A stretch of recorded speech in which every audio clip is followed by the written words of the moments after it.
Okay, it's Commissioner Ed Rothstein. It is March 23rd. I cannot believe we're in the last week of March. Boy, time flies.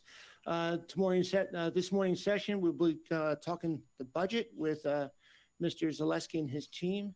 Before starting off, as we always do, let's stand for the Pledge of Allegiance and just take a moment to reflect, especially what happened in Colorado with 10 being killed, to include a police officer with 7 children left behind.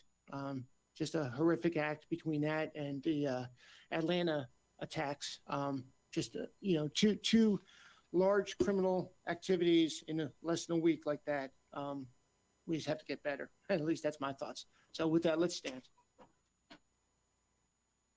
pledge allegiance to the flag of the United States of America and to the republic which stands, one nation, under God, indivisible, with liberty and justice for all.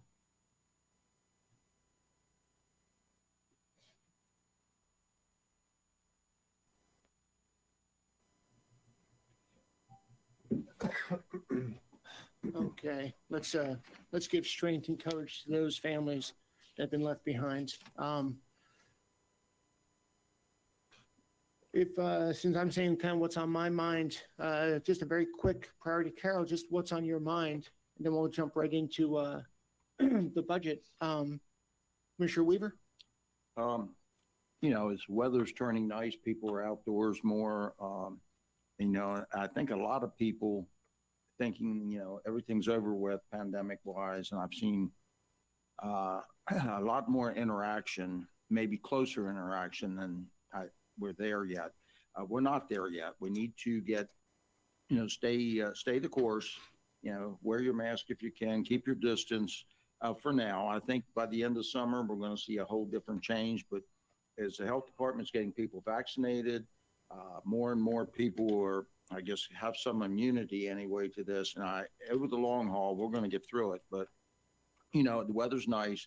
Look out for everything. School's back in session. Watch out for the buses. And I know our kids are going to be interacting more. So there's a chance of things happening differently. But right now, if we stay the course and keep our masks, keep our distance as much as possible, and I think we'll be fine here. And I'm looking to, everybody, I kind of remind them, we have a long way to go yet. And it is concerning. So that's that's the major thing on my mind. Okay. Commissioner Frazier? So many things I could say about what's on Commissioner Weaver's mind, but how about that go? To actually kind of what he said, piggyback on that about the COVID, and we're not there yet, but also spring is here. People are out more. I rode my bike in today. I had to, by the way. It wasn't as much choice as I would like it to be. But anyway, I rode bike in today. As you coming in, there's just a lot of trash on the side of the road. There's a lot of bottles. There's a lot of papers. It shouldn't have to be that way. And there was a sign I saw the other day. I loved it. It said, "The side of the road it's not your trash can." You shouldn't be throwing things out your car window and stuff like that. I mean, I think it's a $1,500 fine for littering in Carroll County. I don't know if they ever enforce it, but I know it's a $1,500 fine. But you shouldn't even have to put fines out. People should be respectful for where they live. And I mean, it's a couple mile ride in on my bike today, but it struck me, all the trash that as I'm driving my bike by, because when you go at a little slower speeds in the car, you see all this stuff. It bothers me. I know the neighbors behind me go out almost on a weekly basis, maybe every couple of weeks, and go out and pick a spot up and pick up trash. When I used to walk at Wakefield Valley with my dog and my wife and all, we used to take a bag with us, and there was never a time that we didn't get through the thing that the bag wasn't full of trash that people dropped out there. It's just something that shouldn't happen to be in Carroll County. It's very, it's on my mind because I saw it this morning. So I just wanted to bring that up, and that I'll stop right there. No, I appreciate it. Commissioner Boucher? Morning, gentlemen. I'd like to express my admiration to Commissioner Frazier for being in the physical fitness and riding his bike. I also know that Administrator Wyndham likes to hike on the weekends. So I think you guys are both setting a wonderful example for the public now that the weather's getting warm. I'd like to mention that the overdoses and fatalities in the county are up We must always be vigilant on that. I think that is a potential ramification of the mental health issues that come out of the pandemic. So I advise people, please support the nonprofits whenever you can. I think there's still a lot of stigma out there. People don't realize how devastating this epidemic is outside of the COVID, but also this issue we're having with the overdoses. And I think the committee looking at this said that the influx of some of the stimulus money is having a negative impact upon those who are addicts. So please be aware of that. Also like to mention that this year is a lot of the municipality elections here in the county. That's very important. You know, you have some mayor seats up for re-election or open, and you have town council seats. And next year, Commissioner Board will be up for re-election. And anyone out there interested in running to fill any of these seats that'll be vacated next year, getting involved in the municipal elections might be a good way to get your feet in the water, so to speak, and get used to what politics is about and maybe run for a commissioner seat. So please think about it. It's a wonderful thing to serve your community. And if you really don't want to make a big full commitment to something as large as a commissioner, stick your foot in the water, so to speak, with the cities and see what you can do to help your community. So thank you very much. Okay. Thanks, Commissioner Wance. Good morning, everyone. Just a couple quick things. We've got a new business opening this week in Carroll, Mission Barbecue. Mission Barbecue, as Commissioner Rothstein knows firsthand, gives huge support, resources to public safety and to military, veterans, et cetera. So we welcome them to Westminster. They have several, I think they have 3 or 4 nights of soft openings. The first one is for first responders on Wednesday evening, and we welcome them to Carroll. And they're going to be a great business here and a great neighbor. Speaking of public safety, Friday morning at 0300 hours in the morning, actually it was about 3:30. We had an unfortunate incident at the Carroll County Farm Museum. I want to thank all of the first responders that abruptly came up out of bed at 3:30 on Friday morning. They did an incredible job over there with the wind blowing and what have you to keep that fire to just half of the maintenance building. So a huge thank you to those folks, to our state fire marshal's office who spent a good portion of the day on Friday investigating that, and to our staff at the Farm Museum, our maintenance staff out there. Those guys did a tremendous job of securing that building, and we're well on our way now to replacing and repairing. So a huge thank you to everybody that was involved in that. Luckily, it was just the maintenance building. Kind of a rude awakening at 3:30 when I saw when my pager went off and it said building fire at the Farm Museum. So anyway, thank you to everybody. And we had a very nice affair on Friday for our Director of Land Resource Management, Tom Devilbiss, another staple here in Carroll, another rock here at the office building, who's going into retirement. So best wishes to Tom, his wife Kathy, and the entire Devilbiss family. We wish them well. And I'll echo what Commissioner Weaver said. Let's be careful out there. Spring has sprung. Thank you. Okay. Roberta, do you have anything? Okay. Just really no real original thoughts, just to amplify on a couple of topics. One, Commissioner Boucher talked about the drugs. There was a wonderful article with Tammy Lofink and Rising Above Addiction and the work that she is doing in the community. She has been a friend and neighbor, of mine since we moved here 12, 13 years ago. So just a lot of strength and courage to the Lofinks, and wonderful work that they're doing. Commissioner Wance, you mentioned the first responders. I really appreciate that. But as you were talking about it, it also got me thinking about what we've also been talking about with the masks and social distancing. I think, if we look at this as a war, and first responders, as you know, are the ones running into the fire as others are going out and running into keeping people safe. I think if we look at this as we are all first responders and we are still at a war, on this pandemic. So therefore, one, it's the law to wear the masks appropriately. It is the law that is not governed by, well, it's executed by the county, but it's brought in by federal and state. So if people have issues with it, they should bring it up at that level. But as leaders and as first responders that we are, we should continue to remind folks that wearing the mask is the right thing to do, and besides just being a law. And we're going to get through this. The governor opened up the aperture for vaccines to 2 or phase 2. We're still in phase 1 and B, 1B and 1C, 65 and over here in Carroll County. But those that are eligible for 2 can still sign up for the pharmacies and regional centers and get their vaccines. So it's kind of starting to open up the floodgates of vaccines. And the more people that get the vaccines for all the right reasons, the faster we're going to get through this together. So if you're eligible, roll up that sleeve and get a vaccine. It is the right thing to do, and it's the right thing for you. It's the right thing for the community. And I think that's my PSA for today. Okay, let's get right into this. Mr. Zaleski, Let the fun begin. let the fun be. So you got the next 7 minutes to talk to us about the budget. I'm gonna have to talk very fast.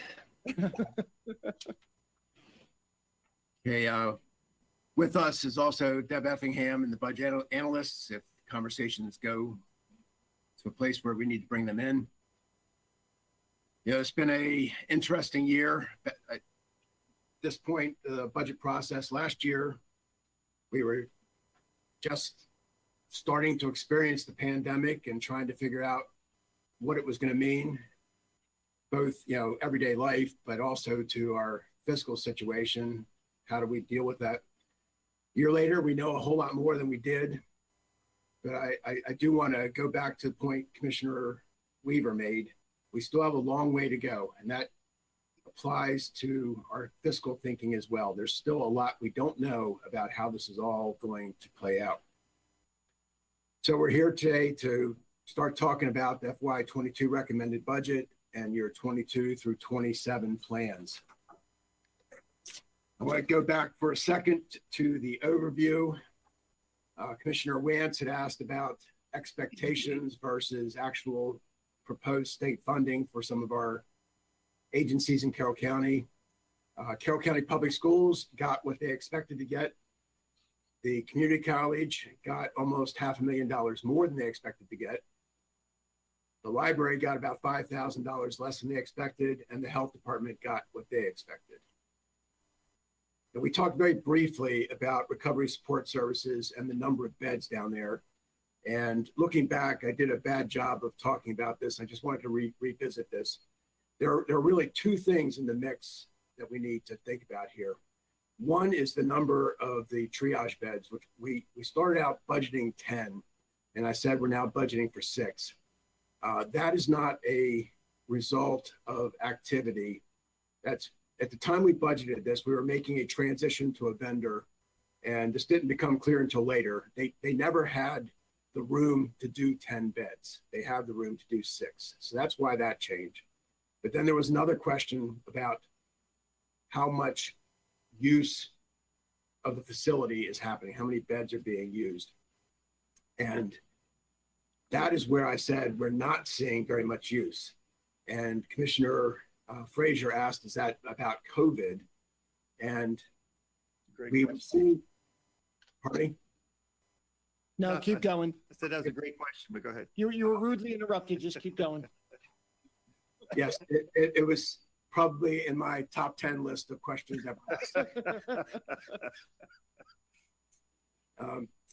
But we were seeing low use even before COVID. So I can't say that COVID's not a part of the picture, but it's not the explanation for what's going on. So that's something that I'm sure you'll be talking more about at some point with the people who are directly involved in that. Now, some things that you are going to see now that will change by the time we get to the proposed budget. First, there's 3 name changes for agencies that you fund, and we could have changed these, just didn't get to them. But Change Inc. merged with Penmar, we'll be changing that in the budget. Mosaic has always been part of Shepherd Pratt, but they're changing their branding, I guess. So we'll be changing that name. And then Family Children's Services has changed to Springboard Community Services. So later in the process, you'll see those names start to pop up. Then, as you're well aware, we are working our way through this whole question of creating a fire EMS force and the transition from all volunteer to county provided services, or a combination of volunteer and county provided services. Right now, what you're going to be seeing in the budget is the additional funding that we believe we need to make this happen. As we get deeper, some funding will start to move from Visa to county budgets. Don't know exactly how that will play out yet. Just wanted you to be aware that it hasn't happened yet, but it will be coming. And another thing that's going to show up is be in the capital budget. You recently had a meeting where you chose an option for moving ahead with the improvements we need to make it the dam at Piney Run. The timing didn't work for us to capture that, but that will be going in. And then you also had a conversation recently about using more of the federal stimulus funding to fund our transit. We haven't fully captured that, and that will be evolving as we get into the proposed budget. Okay, core messages for this process. A strong projected year-end 21 position is going to give us some interesting opportunities that we wouldn't typically have in our hands. We'll be talking more about this. One thing that's really on my mind is strengthening our reserves, but we'll be able to talk about and do much more than just that.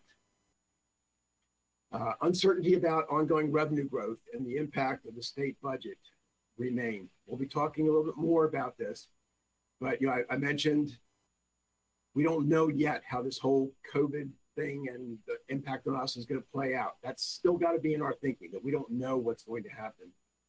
And the state budget position has improved. They've pushed their revenue estimates up a number of times now. Just want to remind everybody, though, that this is not better than what they were projecting before COVID. All it's done is more or less get them back to where they were before we hit COVID. And if you remember the process last year, I was expressing some concern about where the state was. So even though things have gotten better, that doesn't mean concerns have gone away.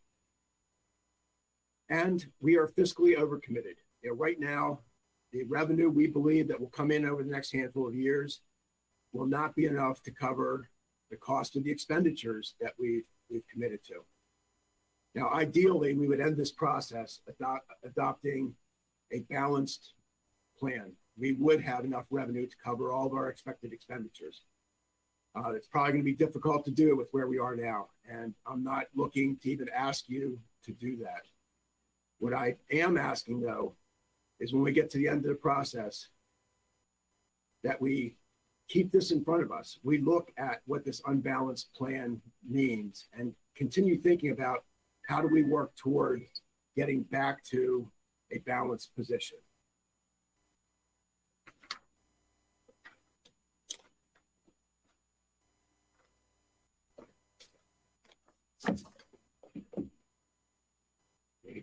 I just got a message that said the community college got exactly what they expected. So I guess we'll have to take a look at that again.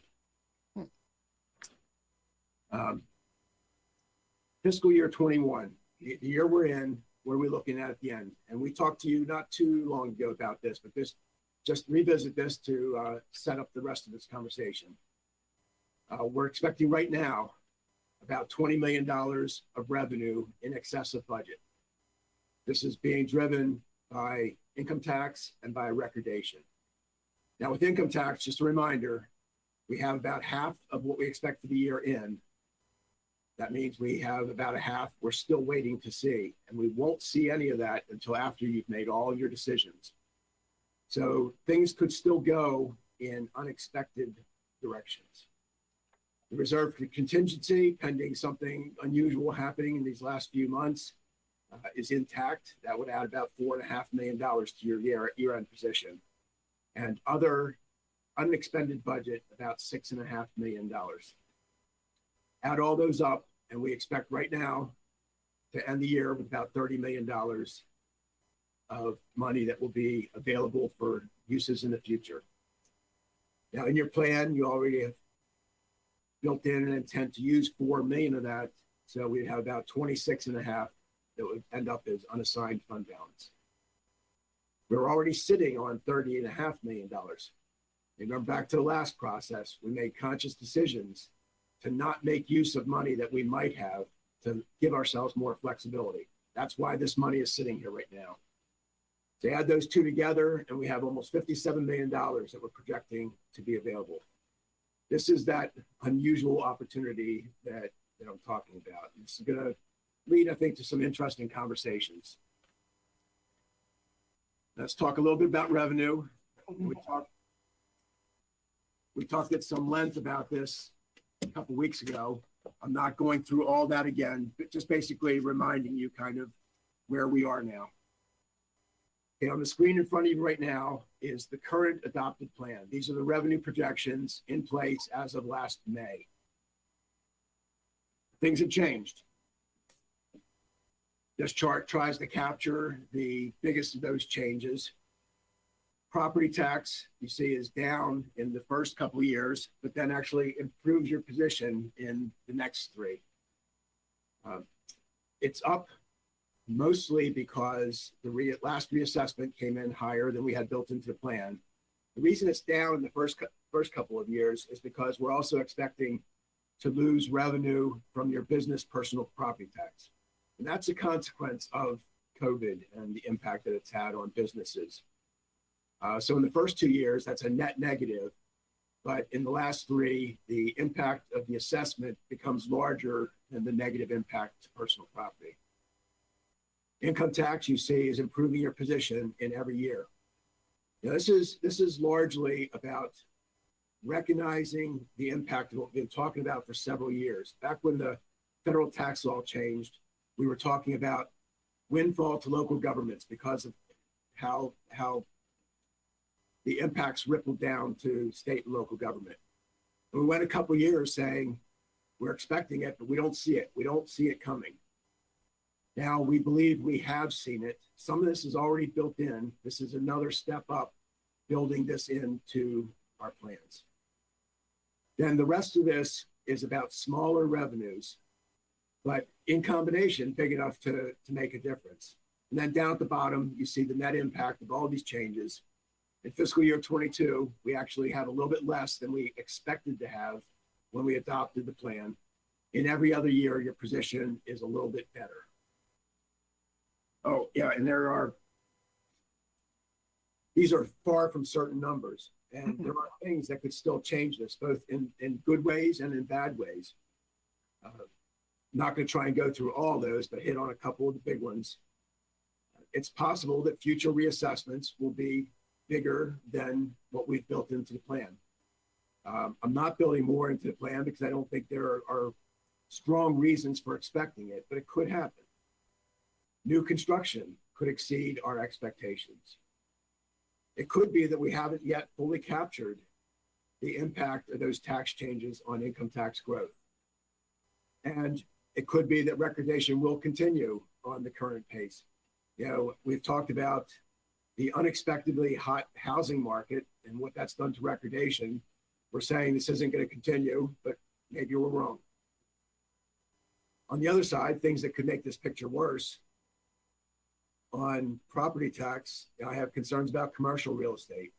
What is going to be the impact of changes to businesses on how our commercial assessment works? Business personal property tax. I told you we've already made some adjustments. Have we fully captured what we're going to experience? Could be that it's going to be worse than we've built in. What will happen to income tax after the stimulus, after it's no longer being supported? Now, you might note that I've mentioned income tax as maybe a good thing, could make this picture better. I'm also saying it could be a bad thing, making the picture worse. That's the kind of uncertainty we're facing right now. You know, it's one thing when you have uncertainty, will property tax go up 6% or 5%? It's very different when you're saying, is this going to go up or is this going to go down from our expectations? And similarly, recordation could go down, could go down. We've built in basically it's staying flat, but I wouldn't be shocked to see it actually deteriorate some. And just like income tax, I've offered that up as a possible plus and a possible minus. So this is what we are recommending to you now as your new picture for 22 through 27. We'll be running into these numbers again, nothing to really do with this now. Just wanted you to see what this picture looks like. So now on to the operating plan, where we consider both revenues and expenditures. Okay, first, this is your existing plan, minus fiscal year 21. You see where we were last year, the plan 26. We are $4.4 million out of balance. Now, here's what we're recommending to you as your new plan. Now, of course, the new plan goes to 27. We're only showing through 26 now because we're comparing it to the existing plan. And you can see in the short term, our position looks stronger, but as we move through the plan, we're in a worse position.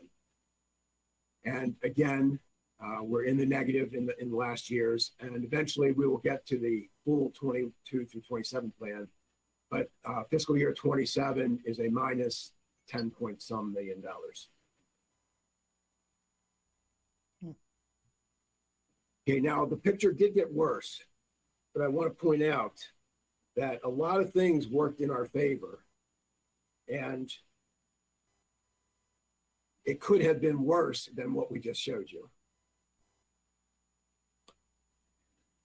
Okay, now the bottom line I just showed you, it's also important to keep in mind that this is not necessarily the whole picture yet.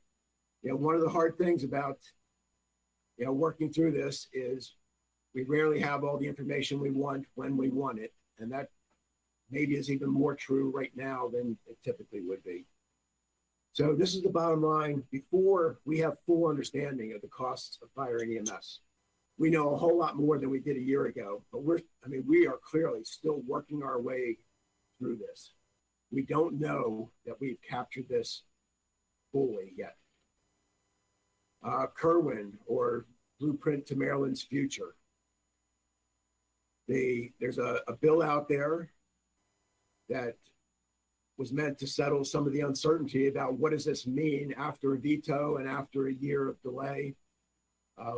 One important thing to us, you know, in the original legislation, there was no additional financial impact to Carroll County. In the new legislation, that remains true. So there's nothing that has changed right now that says we need to budget more. But I think this needs to remain on our mind for a few reasons. You know, when the state initially adopted this, one of the things I was concerned about was the state didn't have a balanced ongoing plan. They had not fully identified where the revenue for all this was going to come from. And I said, what happens if it doesn't work out? Just because they're saying now, no impact to Carroll County, doesn't mean that that couldn't change. And I know some people at the state are advertising this as, we do know how this is funded. And I guess, you know, there's always room for debate on these kind of things. I'm just not sure that I'm there. Lingering impacts of COVID after the stimulus. I mentioned this in connection with income tax a little bit earlier. We know, I believe we know, that we have made it through this year without a significant negative impact because of federal stimulus money. We have another one. It will end. My hope is that it carries us to a largely vaccinated population and us getting back much closer to normal operations of our business and our economy and our lives. But we don't know how that's going to play out yet. Minimum wage legislation, the impact of that legislation, and other pay concerns. We'll be talking more about this in just a few minutes. But what's built into your plan right now is the funding that is necessary to meet the law. It doesn't deal with any of the other implications of this change. And then, of course, as you begin your discussions, your deliberations and the proposed budget, other things will emerge that we haven't captured yet because we haven't gotten there. Oh yeah, and I did want to mention on Kerwin, that another thing, another reason why I'm not comfortable yet. Yeah, the methodology that they used to say that Carroll County would not need to put any more money in was kind of an odd approach. What they did was they looked backward at how counties had been funding, and they carried that forward and then compared that to what would be needed. So it wasn't a straight out calculation of how much does each county need to put in. It was comparing past behaviors. Now, if nothing else, we know that last year we did not continue our past behaviors. We held the school system more or less flat. So I still wonder how this is going to work out over time. Yeah, I mentioned minimum wage. We have built into the plan what you need to make sure that the minimum wage meets the law in each of the years. And this is phased in over a number of years. What I want to show you here and get you thinking about is C5 is the first step on our pay scale. What has happened, or at full implementation of the minimum wage law, what will have happened is that minimum wage will be the same number as C5, the first step on your scale. That was never anybody's intent. There was a gap between C5 and minimum wage for a reason. If you look back to fiscal year 14, you can see where we were at that time. C5 was $12 an hour and minimum wage was $7.25 an hour. And if you follow those numbers or follow the graph as we move through time, you get to a point where in fiscal year 25, C5 and minimum wage will both be $15 an hour. This legislation, without other action, will have created compression between minimum wage and the beginning spot on your pay scale. That's not the only problem this causes. Yeah, you could look at that and say, all right, well, obviously that's not what we want, so we need to raise the C5. The problem there is raising C5 will fix your minimum wage to C5 compression, but will then cause a problem between C5 and C6. And if you fix C6, then you have a problem with C7 and so on as you move through the scale. Hey, Ted, I have a question for you. In that graph you had up there, our wage or our pay scale, is that considering a 3% raise every year? Yes, and that just moved into the top 10 because I needed that question because I forgot to say something. I do my best for you. So but if it looks at a 3% raise every year, then the only year that they would be the same would be the FY25, because next year we go up another 3% and there's a gap will start widening then. Would that be correct?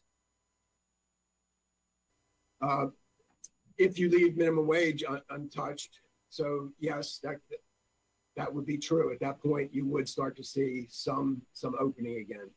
But even at that, the difference would be far smaller than what it was. Right, right. But the thing I didn't say, what's built into the plan is for the first 4 years of the plan, 3.55% increases. That is how much is necessary for us to meet the law. Then the last 2 years would return to 3% increases. And this is a really important point. All of that increase would have to be used for COLAs. It would be moving the scale. That's the only way we meet the law, which brings us to the second problem that I'm going to talk about. Okay, well, not quite yet, but well, yeah, we are there. Okay, so if we're increasing the scales by COLA only, that means that the pay scales are increasing, but somebody who's already here is not moving through the pay scale. The pay scale is moving around them. And to illustrate that, you know, if you look at that truck driver number one, they're hired in fiscal year 22 at $16.02. They're here in 25 and they get a COLA. They're here in 24, they get a COLA. They're here in 25 and they get a COLA. So their pay has increased, but there has been no movement through the scale because they've been here for 4 years. So what happens then is truck driver one, a new employee, is hired in fiscal year 25, and they are hired at 1779. They're making exactly the same pay as that truck driver who's been here for 4 years, who presumably knows their way around now, knows the job, and might even be training this new truck driver. But because there's no movement through the scale, they're making the same thing. So now we have compression within a grade. And another important idea here, the way our pay system works, there is never any way that that gets made up. That truck driver who's been here for 4 years, that's part of how they get paid forever. Now, later in the process, you'll be hearing more about this from Human Resources, but there's some other things I want to talk about here. There are other pay concerns that we have. One is a lack of applicants. We're just not getting the same numbers that we once did. And inside that lack of applicants, we're also seeing a lack of qualified applicants. You know, maybe even if you got 50 people, you're going through the pile and there's 2 that might be people that you'd say, yes, this is somebody we'd be interested in talking to. We're seeing an increase in rejected offers. People who are going through the entire process only to turn us down at the end when they realize that they can't negotiate the pay to something more. And all this leads to problems with how long it takes us to fill jobs. We're having an increasing problem of posting jobs multiple times. We post and don't get qualified applicants. We post again. And then sometimes that takes us to needing to just say, this is posted until filled. We're no longer even putting an end date on it. We're just leaving it up. And then we have, and you've talked about this recently, a lot of people who are eligible for retirement. We don't know that they're retiring, but they can. And with all this, there's 2 ways of looking at this. One is, how does an individual feel about how they're being paid? And that's important. But I want to give you another way to look at it that is very different than that. And that's from the perspective of the organization, from the perspective of Carroll County as an organization who's looking to provide services and facilities and infrastructure. We need people to make that happen. So a question for you is also, are we comfortable that we can get the people we need to provide those services and facilities and infrastructure? And I'm saying I have concerns. Hey, Ted, Yes. I think another maybe concern, but something we're going to have a conversation about is outsourcing potential positions, as we saw the other day with the engineering situation, because it may be a more palatable approach to outsource, than to bring them into government. So. Yes.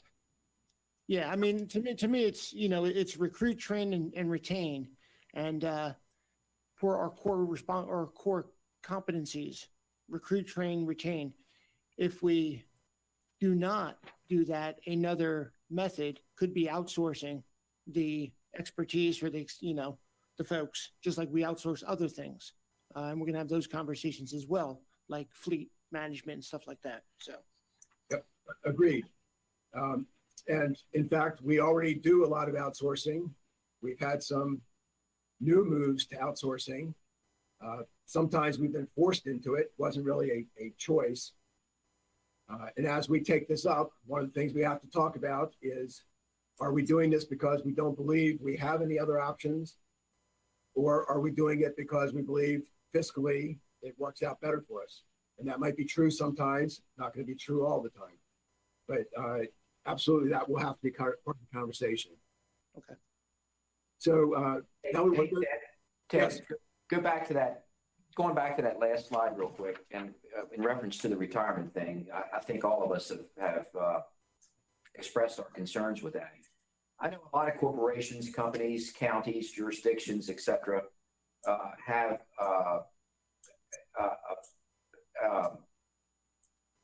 a way in which they can do an intent of possibly retiring. This is probably more of an HR question, but based upon the fact that we do a 5-year projected, or actually 6-year projected budget, would it help to be able to get a process in place, and maybe we already do and I just don't know it, of intent to retire so that we could plan ahead? Okay, that is an interesting question. I believe it is probably more properly an HR question, but my understanding is if people want to offer up their intent, that's fine, but we can't push them to tell us when they're going to retire.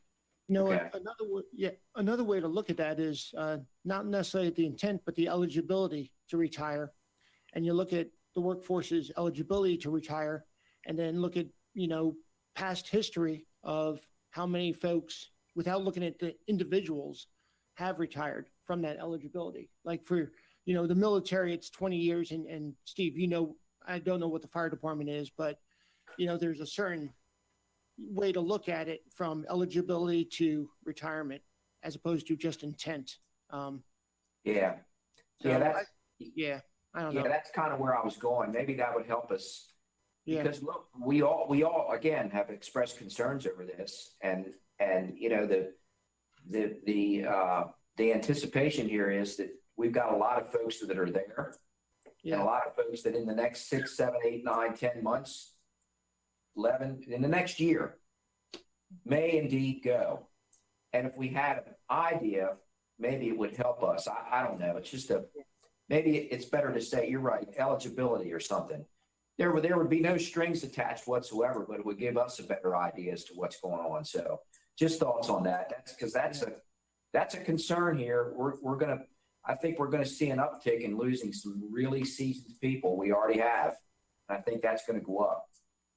Yeah, and that data is available, and I'm sure HR would be willing to share that with you. And I think that can be of some value, but it does have limitations. Sure. Because we have so many different things that we do. Our employees, to a great extent, aren't interchangeable. So a lot depends on where people are retiring from. And you could have a situation where you have 4 people retire from one function at the same time. That would hurt you in a way that one person somewhere else, wouldn't. But absolutely, we can look to try and help you understand what could happen. Yeah, and that would also go a long way there in perhaps bringing somebody on board in a reasonable training period of time, so as not to have that, lapse, if you will. So. Yeah, and we actually do that when we know, if somebody tells us, I'm retiring in 6 months, and it's a position where we believe there needs to be some sort of transition. We have at times double budgeted positions in order to have somebody on board working with the person that's going to be leaving.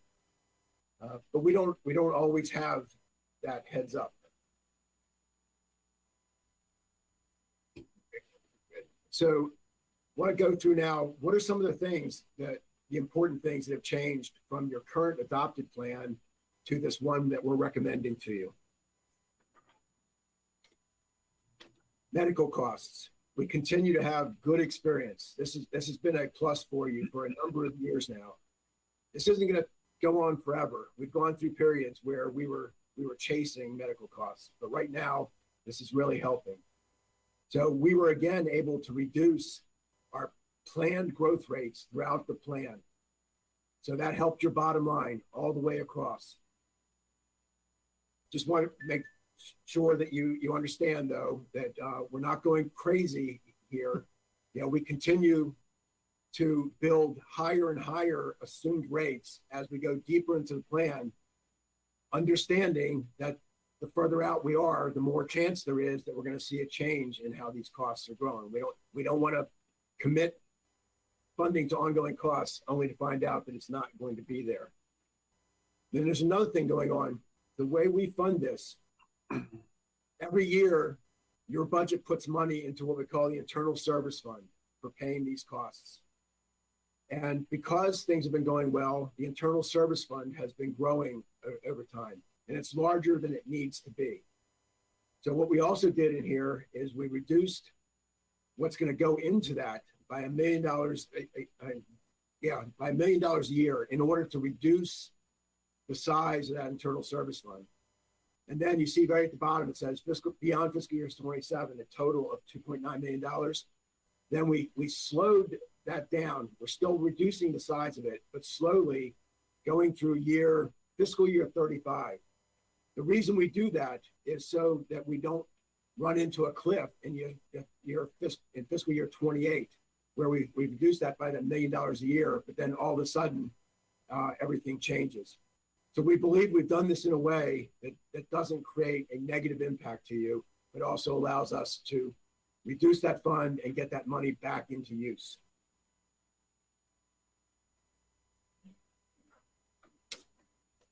Okay, another place, this is also about medical costs, except this is for retirees. We have increases in your plan. We've talked about this. Our last actuarial study said we could make a significant decrease in how much we're putting into this fund. I was very uncomfortable about just going in and making this change all in 1 year. I would really like to see some more time go by to see that their projections are what we're actually experiencing. So what I suggested to you before and what we're showing you here now is that we will reduce what's going into the funding by $1 million in 22, by an additional $1 million in 23, an additional $1 million each of these years. So in fiscal year 27, we will be putting $6 million less in than we were this year. And then that continues a little bit further for another $600,000 of change in 28 and beyond. I'm sorry, I said that wrong. It would continue on at a $6 million lower amount in 28 and beyond. And of course, by then we will have seen another 3 actuarial studies and have a much better idea that this in fact is happening as they've said. Some more decreases from the out plan. So these are all things that are putting your bottom line in better position. Debt service. This is in part because of refunded bond issues. This just flat out helps you. We're going to spend less money than we had anticipated. And then the other piece is timing of bond issues. We built in an expectation that we would sell in year X, but in fact aren't going to sell until year Y or Z. Now this changes your bottom line. This doesn't inherently save money though. It just shifts it around in the plan. Another decrease, what we're putting into, okay, I'm sorry, I skipped something there. Deb wouldn't let me move. When you approved outsourcing the food services in the detention center, what went along with that was also the elimination of the 4.5 positions that had been providing those services. Can I go to the next slide now, Deb? Oh, okay.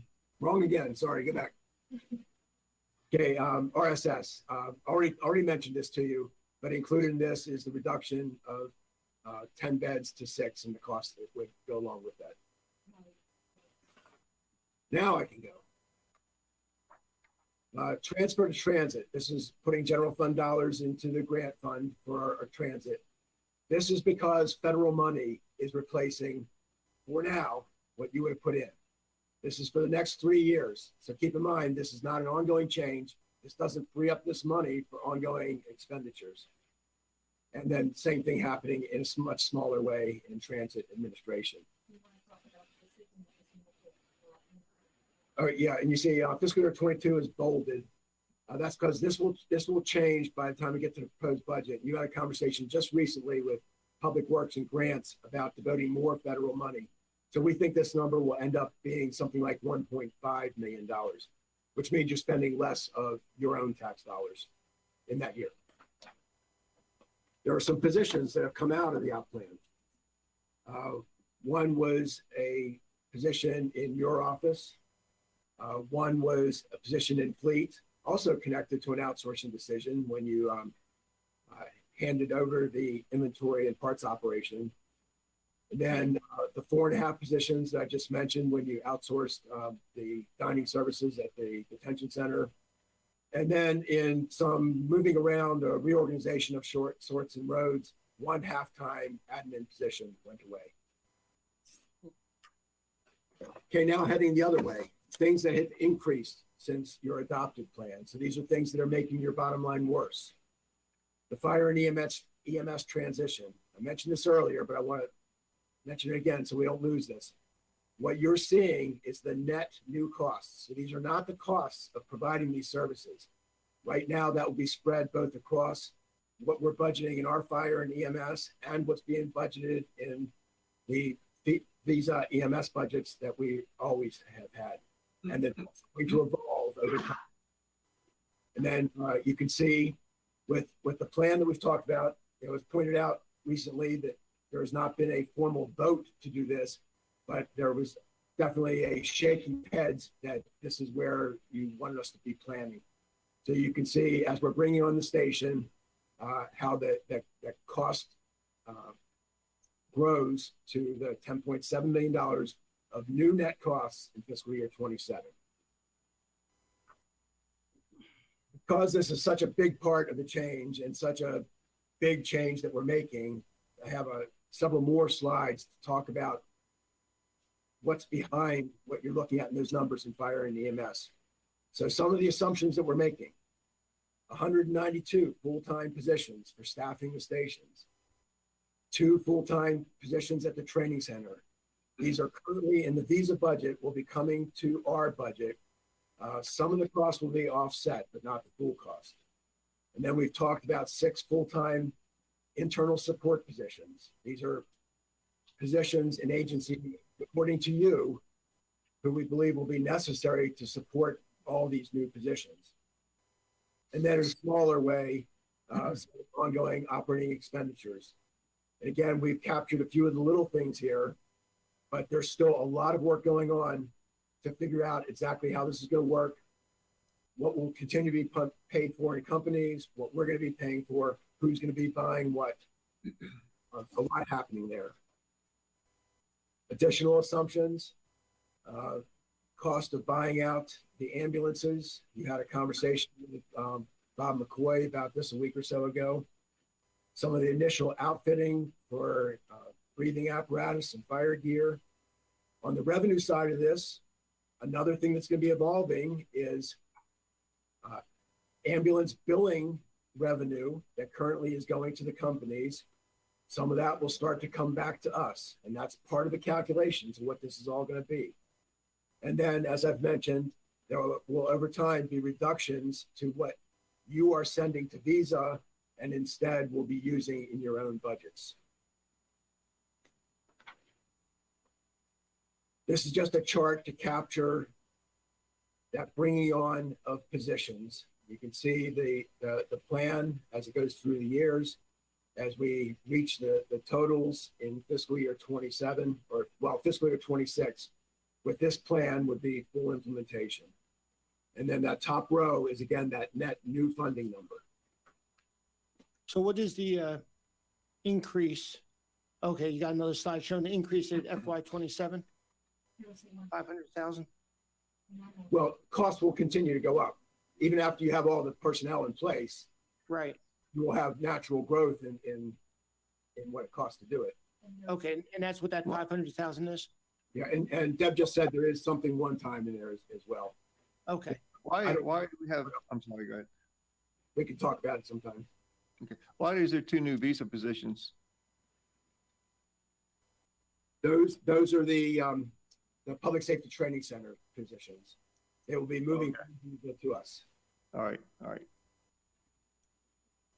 And then this slide tries to capture where all the funding is for the what we think the total cost is. So the first row or the second row is the net new cost to you. The third and fourth rows, Visa and EMS, are the funding that is still going to Visa and EMS. Then the fire administration right now is Bob in the admin position, and you can see the totals at the bottom. But over time, as we move through these years, what you're going to see is the Visa EMS numbers declining over time and your budget's increasing over time. And again, I say 26.7 in fiscal year 27. We are not yet to the point where I can say to you with confidence, that is the number. What I'm saying is, with the things we've worked through so far, that's the outcome of what we've done. Okay, other increases in the operating plan. You've had discussions about body worn cameras. In the plan, what we've built in is a decision you already made, and that's that digital evidence storage, both for the state's attorney and the sheriff. That added between the two of them about $100,000 a year. Okay, that decision's already been made. All we're doing now is saying we're building this in because it didn't exist in the last plan. And for the state's attorney, we're building in 2 positions for handling that digital evidence in fiscal year 22. Now, the state's attorney talked to you that even if the law doesn't require this in 22, that because some of our municipalities have already acted, that the state's attorney is dealing with this now. So those are those 2 positions. Then we built in 3 more positions in fiscal year 25, when the legislation, as it looks right now, would not require body worn cameras until fiscal year 25. So we're approaching this in a meeting the law way. I fully expect that you're going to have conversations about, is that where you want to end up? And then the state's attorney, I believe, is asking for two more positions than what we've built in so far. Now, we're not saying he's wrong. We're more saying we'd like to understand better just how big an impact this is going to have before we commit ourselves to a larger number of positions. And similarly with the sheriff, you approved the digital evidence storage. We've added 5 positions in fiscal year 25. Again, that would be to meet the law. Now, the sheriff might argue to you, he doesn't want to wait until fiscal year 25. And that's a conversation you can have. The sheriff is also asking for an additional position beyond this. Same thinking. We'd like to see more about actual impact before we go all the way to those requests. And there was something else I was just about to say. Oh, okay. I know. The other thing is all this includes is body worn cameras. This does not include the car mounted cameras. This is not an argument against car mounted cameras. Again, what we did here was say, what would you need to do to meet the law? So I expect you will be talking more about, do you want to go beyond the law to include the car mounted cameras? That adds another $1 million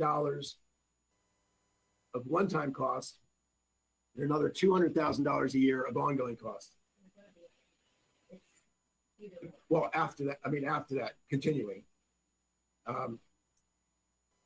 It's important that you not think of cameras as a one-time purchase. Once we have them, they have a limited life, and you will be replacing cameras every year forever.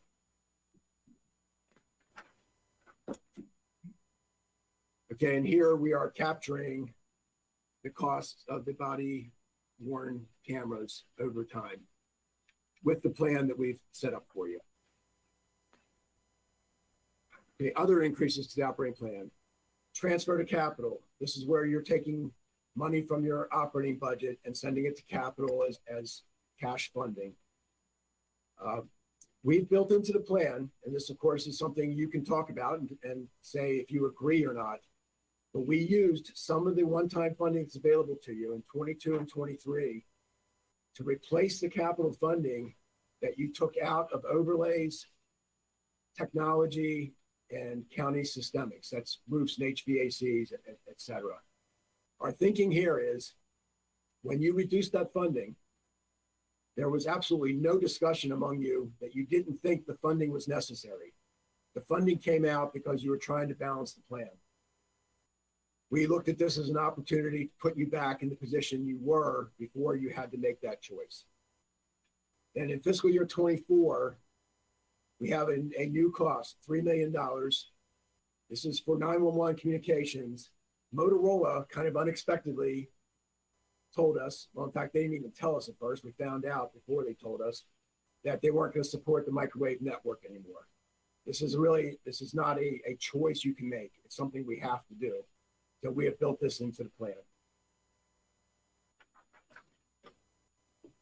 Other increases to that plan. We already talked about this. Minimum wage law. We've built what is necessary for you to meet the law. But again, to remind you, it does not deal in any way with any of the ripple effects, any of the implications of having made that change. LoSAP. The current plan had us ramping up to where we think we need to be in terms of what's going into this every year. Now, you might remember that we are underfunded in LoSAP. This is really our biggest concern in our various funds like this. The dollars aren't huge, but in a percent way, in a practical way, we're not where we need to be. What we did here was include $1 million to try and make up the gap for what wasn't funded in 2021, 22, as we work toward the full funding later in the plan. We'll wait for another actuarial study to see where this puts us, but we think this should put you in the ballpark of where you need to have sufficient funding in this plan so that what's going in and what's going out in paying benefits remain in balance. Positions that are included in the operating plan. Of course, the gorilla in the room here is fire. We're talking about 200 positions.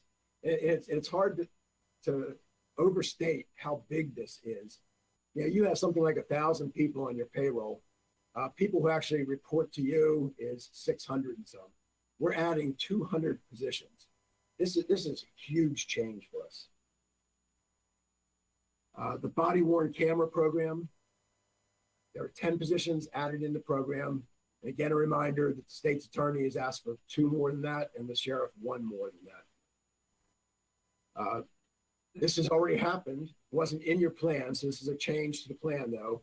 The 2 911 positions we've had added to take on Westminster evening coverage. The South Carroll precinct, there are 3 positions in connection with that facility built into your plan. The courts made some changes with a retirement, and a part-time position became a full-time position. And the question comes up from time to time about our reserve for positions that we had for a number of years. Just a reminder, it no longer is in the plan. There is no money set aside for you adding any other positions. Okay, a big thing I want to make sure you understand is not included in any way in the op plan, and that's the latest federal stimulus, the American Rescue Plan. We have $32.6 million coming to us, and not that this is about us, but the municipalities have 43.9, but so for Carroll County, $76.5 million total. That 32.6, we're going to have to talk about how we're going to use that. It could be that it shows up in your operating plan. It's quite possible that it will never show up in your operating plan, that it will be a capital plan expenditure or a grant fund expenditure. Now, we talk about potential uses, and not going to get deep in this today, but just to get you thinking. The law laid out the ways that we're allowed to use it, not in very much detail. We have to wait for the regulations to be written so we know better what we actually can do and can't do. But some of the big ideas, you can use it for dealing with the health or economic impacts of COVID. So that will open up some possibilities for you, and not to jump ahead, but are there other things you want to do for businesses? That looks like, you know, it could be a permissible use.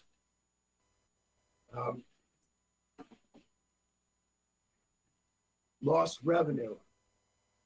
One of the interesting things about the stimulus so far has been that it specifically said that it could not be used to replace local government revenue. So that was not part of our thinking. This does allow for some, but we don't know exactly what that means. One of the things I'm waiting to see is it usable because there was a net loss of revenue, or is it usable because you can point to a specific loss of revenue? Now, for us, I would argue we lost millions of dollars of investment income revenue because of COVID.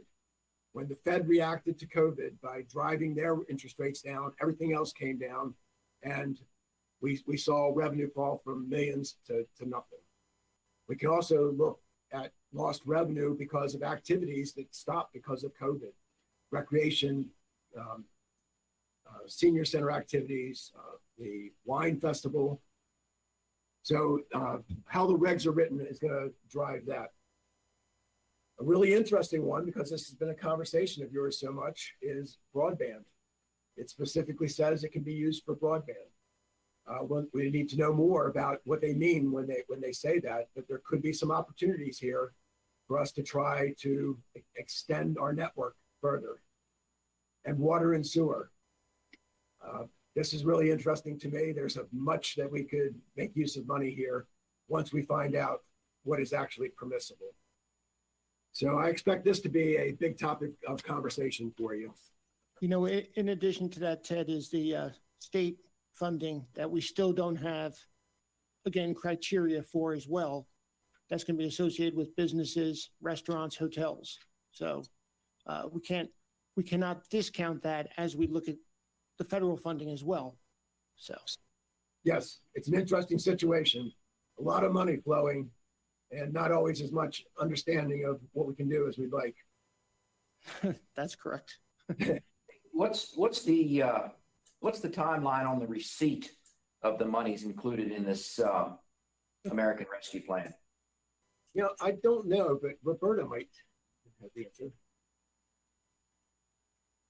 So jurisdictions have to apply for it within 60 days of its passage, but they have not told us what that means yet. So we're hopeful in the next week or so we will know what that means so we can do it. The 60-day clock is ticking. And we will apply for it, and then we'll proceed with opportunities to spend it. With regard to the state money, Commissioner, we did just receive the grant agreements on that, and economic development will be bringing those to the board in the next week or two.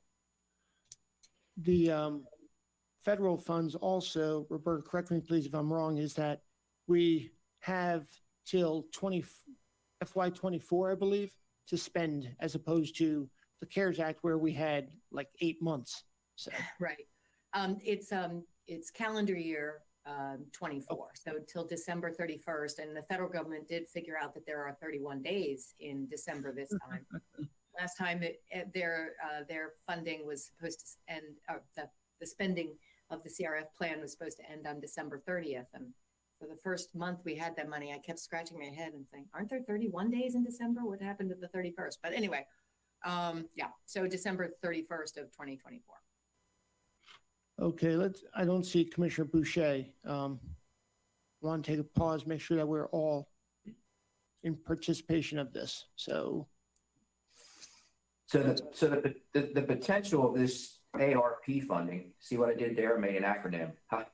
The potential for that is we don't know. We may not be able to discuss it and insert it into the budget this year because we don't know when we're going to get it.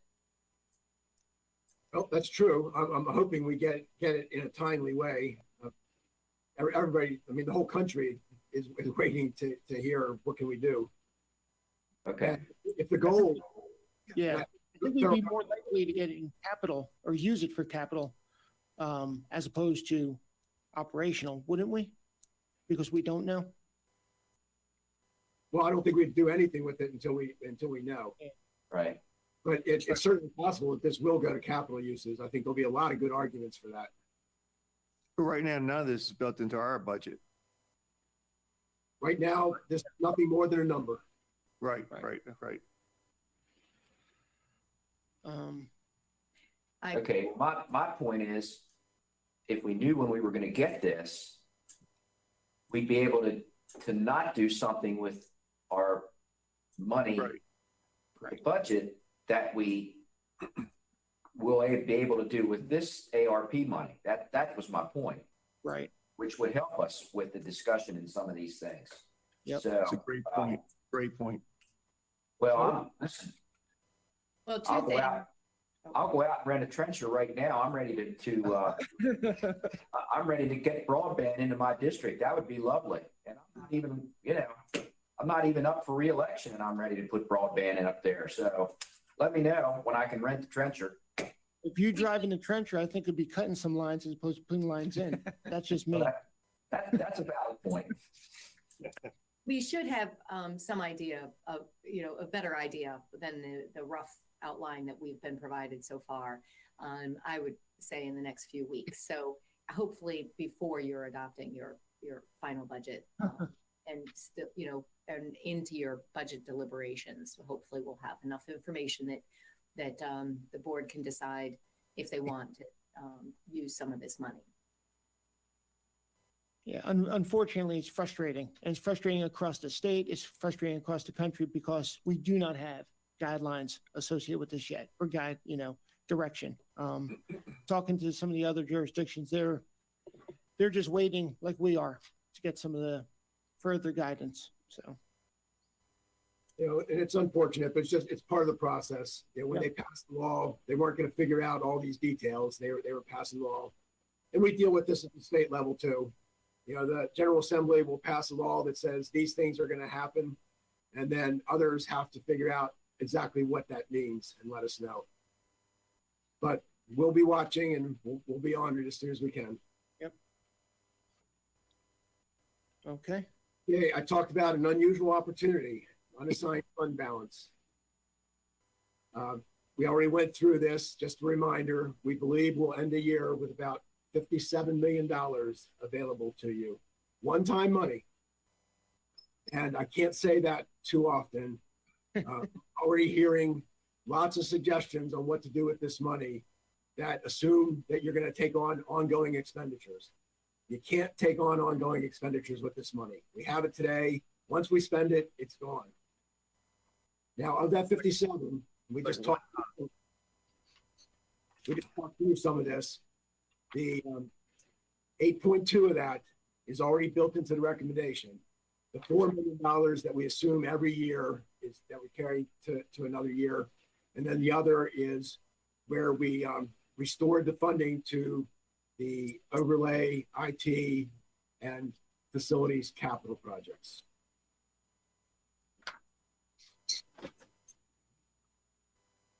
And more. Okay, we're taking this opportunity. Again, we're recommending this to you. You can decide if you like the idea or not. But we saw this as an opportunity to fix a couple of long-standing problems. Probably not worth going into a lot of detail on this, as long as you get the idea of what's happening. But the airport owes money, Airport Enterprise Fund owes money to the general fund. We would look at using some of the surplus money to fix this problem. We already talked about the restoring of the capital projects, and we already talked about $1 million going to LoSAP. Ted, on the airport fund, the enterprise fund, is that money owed because we haven't been reimbursed from the federal and state government on what we're doing with the airport, or is this something different? Something different. Has nothing to do with anybody else's money. It's just between our two funds. Okay, another. Has that been for a while? Yes. Okay. I mean, It's one of those things that we would have always wanted to clear up, but was never urgent enough and high enough priority. This is a chance to get it cleaned up. Okay. Something I want you to give some thought to. And I think this is a really, really good idea. We have a stabilization fund that you keep at 5% of our budget. It is very hard to tap into. Even with what we went through in the Great Recession and what we're going through now, or what we might be going through now, we never turned to the stabilization fund. So something even worse has to happen to us before we get into there. One of our problems, I've talked a lot with you about this in recent years, is that a lot of our flexibility has just been sucked out of us. And it makes uncertainty more difficult to deal with. We worry more about things that we didn't used to worry so much about. If we had an easier to tap into source of reserves, some of those worries would not be as big. There are things that we could do a little bit differently because we knew we had a fallback place. What I'm going to suggest to you is that we actually adopt a policy to have unassigned fund balance that we keep on hand. It's part of how we do our business. Now, I'm going to suggest to you 5% of our annual revenues. As things stand, that'd be approximately $21 million in fiscal year 22. And as the budget changes, this reserve would change along with it. Now, this you could make use of anytime you want, making a decision that you want. So if we were worried, well, not worried, say the state passed on a cost in the middle of the year we hadn't planned for, and you have no way to absorb it in your budget, you could turn to this. If revenues were coming up short, rather than having to immediately start cutting expenditures, you could turn to this. And it has other positive impacts on how we approach things. Right now, when we try and figure out how to budget for our income tax revenue, we are really stressing over some what might seem to be fairly small decisions because there's just no room for us to be wrong on the wrong side, to come up short. We wouldn't have to worry quite as much if we knew, hey, if that happens, we've got $21 million sitting on the sideline that can carry us through until we figure out what's going on. So we can talk more about this later, or we can talk about it now if you want. But I'd really like for you to give some thought to this idea and the good that it could do us. Hey, Ted, thinking about that, it can also, the concerning piece to me is that it can allow for people to come to us or allow others to come to us throughout the year to chip away at that unfunded balance, that, or unassigned fund balance, which can cause not such good practices in chipping away the unassigned fund balance throughout the year and not during the budget cycle. What we've done, and again, it's only my experience with the military, is at the end of the fiscal year, we look at the unassigned fund balance and we look to expend that in the last quarter of the fiscal year. And it's kind of it's not an unwritten rule, it is the rules, where folks come to us saying, hey, here's our, unfinanced requirements, and then we spend the money. So I think what I'm trying to get to is, I think if we look at it something like this, we need to have very strong guidelines and right and left limits of how the unassigned fund balance would be used, or a policy associated with that. Is that a bit long-winded? I apologize, but that's my only concern about unassigned fund balances. Okay, I can take that concern away from you because it won't happen. Okay. You just said, as far as people coming to you during the year, now remember, you have in your budget a reserve for contingencies. Right. So you have money budgeted for no known purpose that is available if you want to do something during the year. It doesn't have to be used. And you remember when I was going through how we're going to end this year, your reserve for contingencies is intact this year. It hasn't been used. So that would be the place to go if you wanted to do something like that. Now, the unassigned fund balance is not budgeted. It's not available to you to spend without actually going through a budget process. So two things would have to happen if you want to make use of this. As you were going through a process like we are now, you could say, we want to use $2 million of that dollars for this purpose. And if you did that, you know, my recommendation would be we build a policy that says that also includes how do we intend to get back to the 5%. Or the other way, if you needed to use it during the year, and I would say this would never be because somebody comes to you and says, I want to do something. It's because you've been forced into a very difficult position by something out of your control. What you would have to do would be actually to reopen the budget process. You would have to have a mini new budget process with a new public hearing and adopt a new law to make use of that money. So it's not money that could be easily tapped into. It would take specific actions on your part.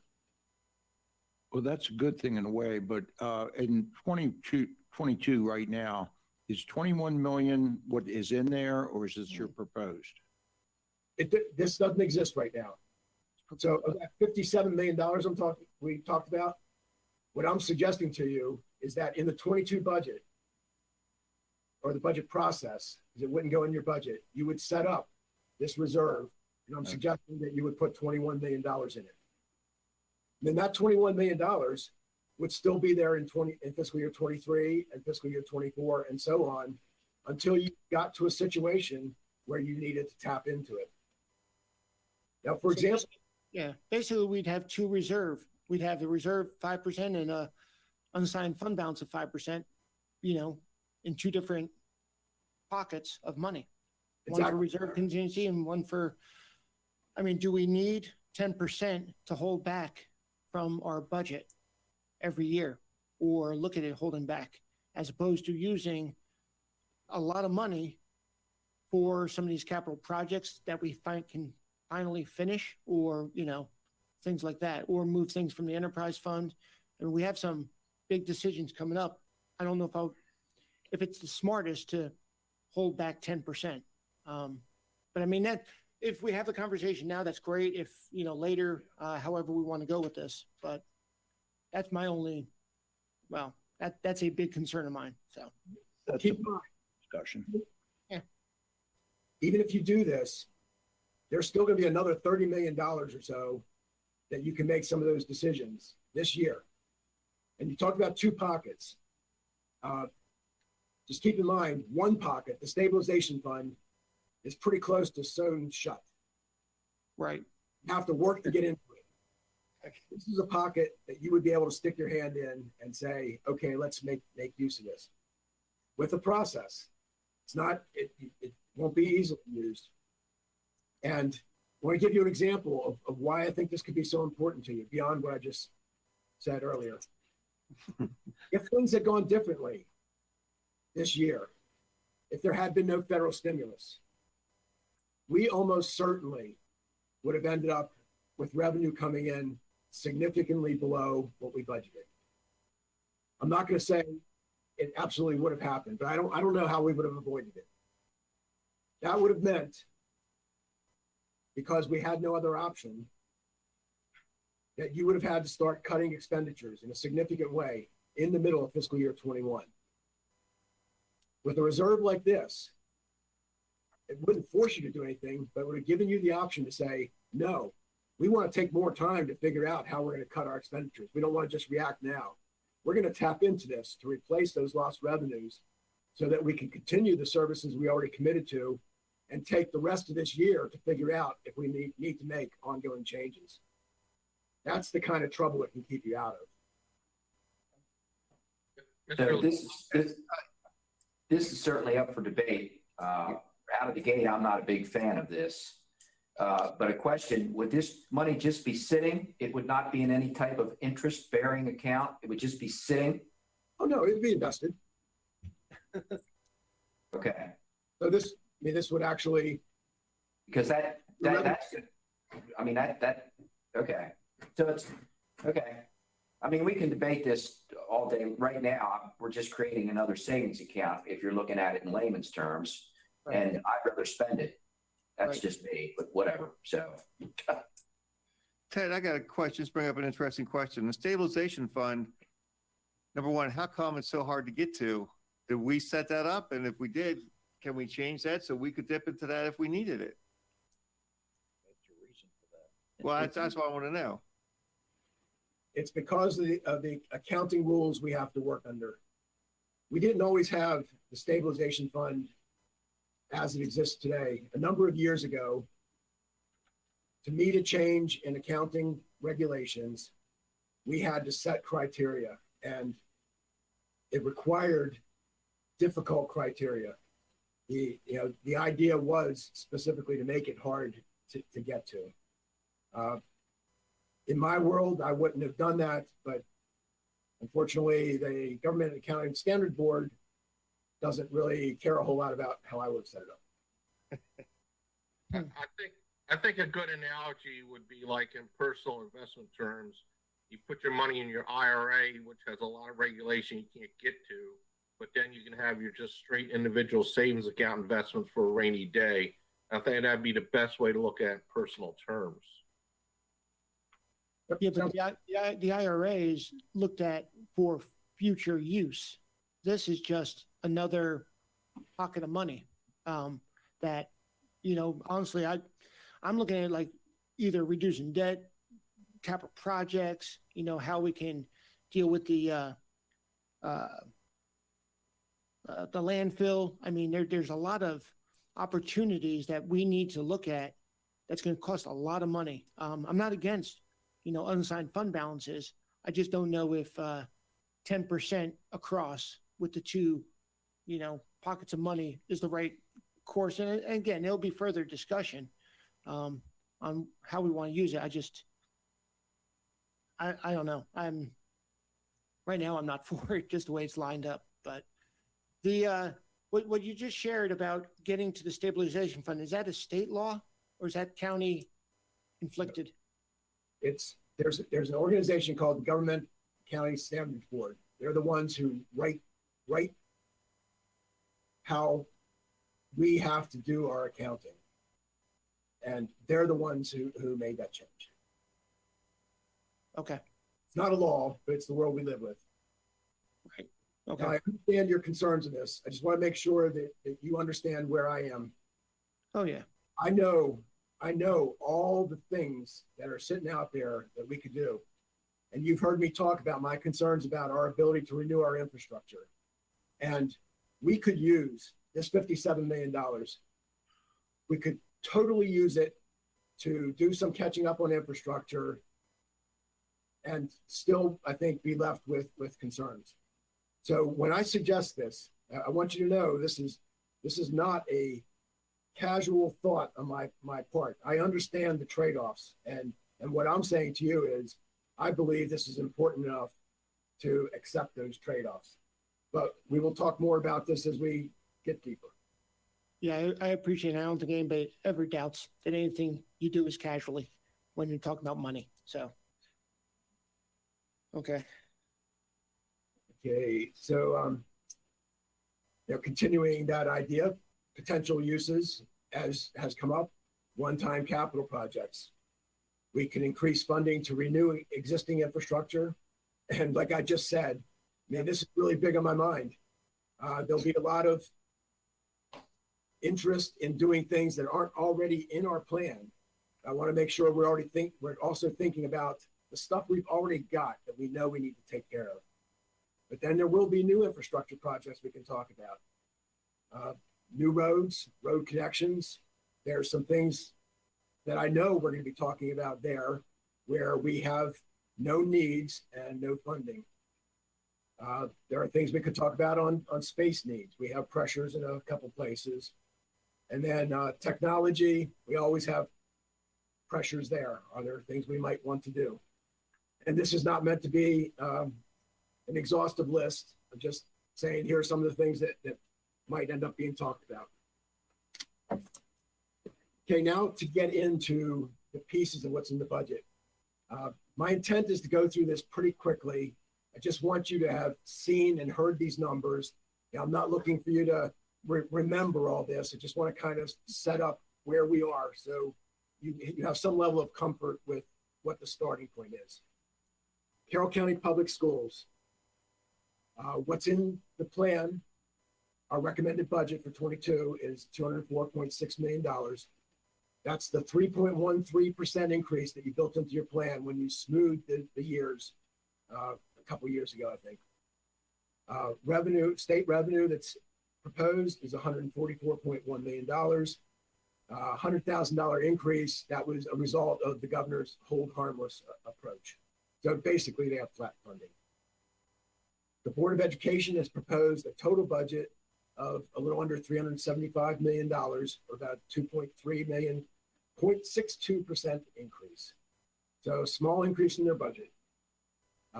That proposed budget, though, includes an assumption of an additional 5.2 funding from you.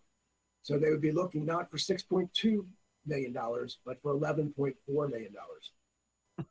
That number is what would have been funded for schools in 22 back in the fiscal year 20 through 25 plan before we adjusted to COVID. This is an idea that's come up repeatedly. It was already in your plan. You changed because of COVID. Things aren't as bad as you thought they might be. So why can't we go back to the plan? Here I want to show you why it's not as easy as that. In that top box, you see funding for the school system from the county. In fiscal year 20, they got $197.3 million. That's what actually happened. In 21, they got 198.4. That's what actually happened. And in 22, we have recommended $204.6 million. Now, if you go back to the 20 through 25 plan, the 197.3 is the same. They would have gotten 203.4, not 198.4. Remember what you did last year when you adopted the budget was basically hold them flat. Well, not flat, but less than they would have gotten. And the plan would have had them at $209.8 million, which is what they're saying, give us what you had planned back in 20. Now, on the surface, that might sound okay, but what it misses is that things have changed for us. Even though COVID wasn't as bad as we thought it might be, a lot has changed. And if you think about the things I talked about earlier in changes to the op plan, this won't be a surprise to you. But in the fiscal year 20 through 25 op plan, we would have expected to have $427.2 million. You see all the way down to the bottom right there. When the school system was expecting 209.8, we were expecting 427.2. Now, if you look right above that, what we're expecting now is 416.3. We're looking at about $11 million less in our budget than when we had that plan for school funding of 209.8. So you can see it's not as simple as just saying everything is back to where it was, give us what you had planned. We're not back to where we were. Okay. School debt service. A little bit of a decrease. This is tied into what I talked about earlier about refundings and changes in timing. Community college and library. Library, $10.7 million, up a little under $100,000. I'm sorry, community college. A little bit of a wrinkle here. 2 years ago, you gave them one-time funding. We would have backed that out in the 21 budget, except that would have run us into a problem with the state's maintenance of effort on community colleges. It's probably not worth getting into how that worked. Just say it was a practical problem with dealing with it. So we are now dealing with it this year rather than last year. So they're getting a 3% increase, but we're backing out that one-time funding you gave them of $220,000. They will be looking from you for another $200,000 or so, which would give them an increase in their base of a little over 5%. Okay, state funding. We talked about a little bit earlier, going up $400 and some thousand. Tuition, basically flat. Total budget for them, $33.8 million, up about 3.5%. That, again, includes an assumption of the additional funding from you of $200 and some thousand. Other pieces of the community college, adult basic education, flat at $284,000. You can see we're required to match state funding with $204,000. So we're putting in more than we need to do with match.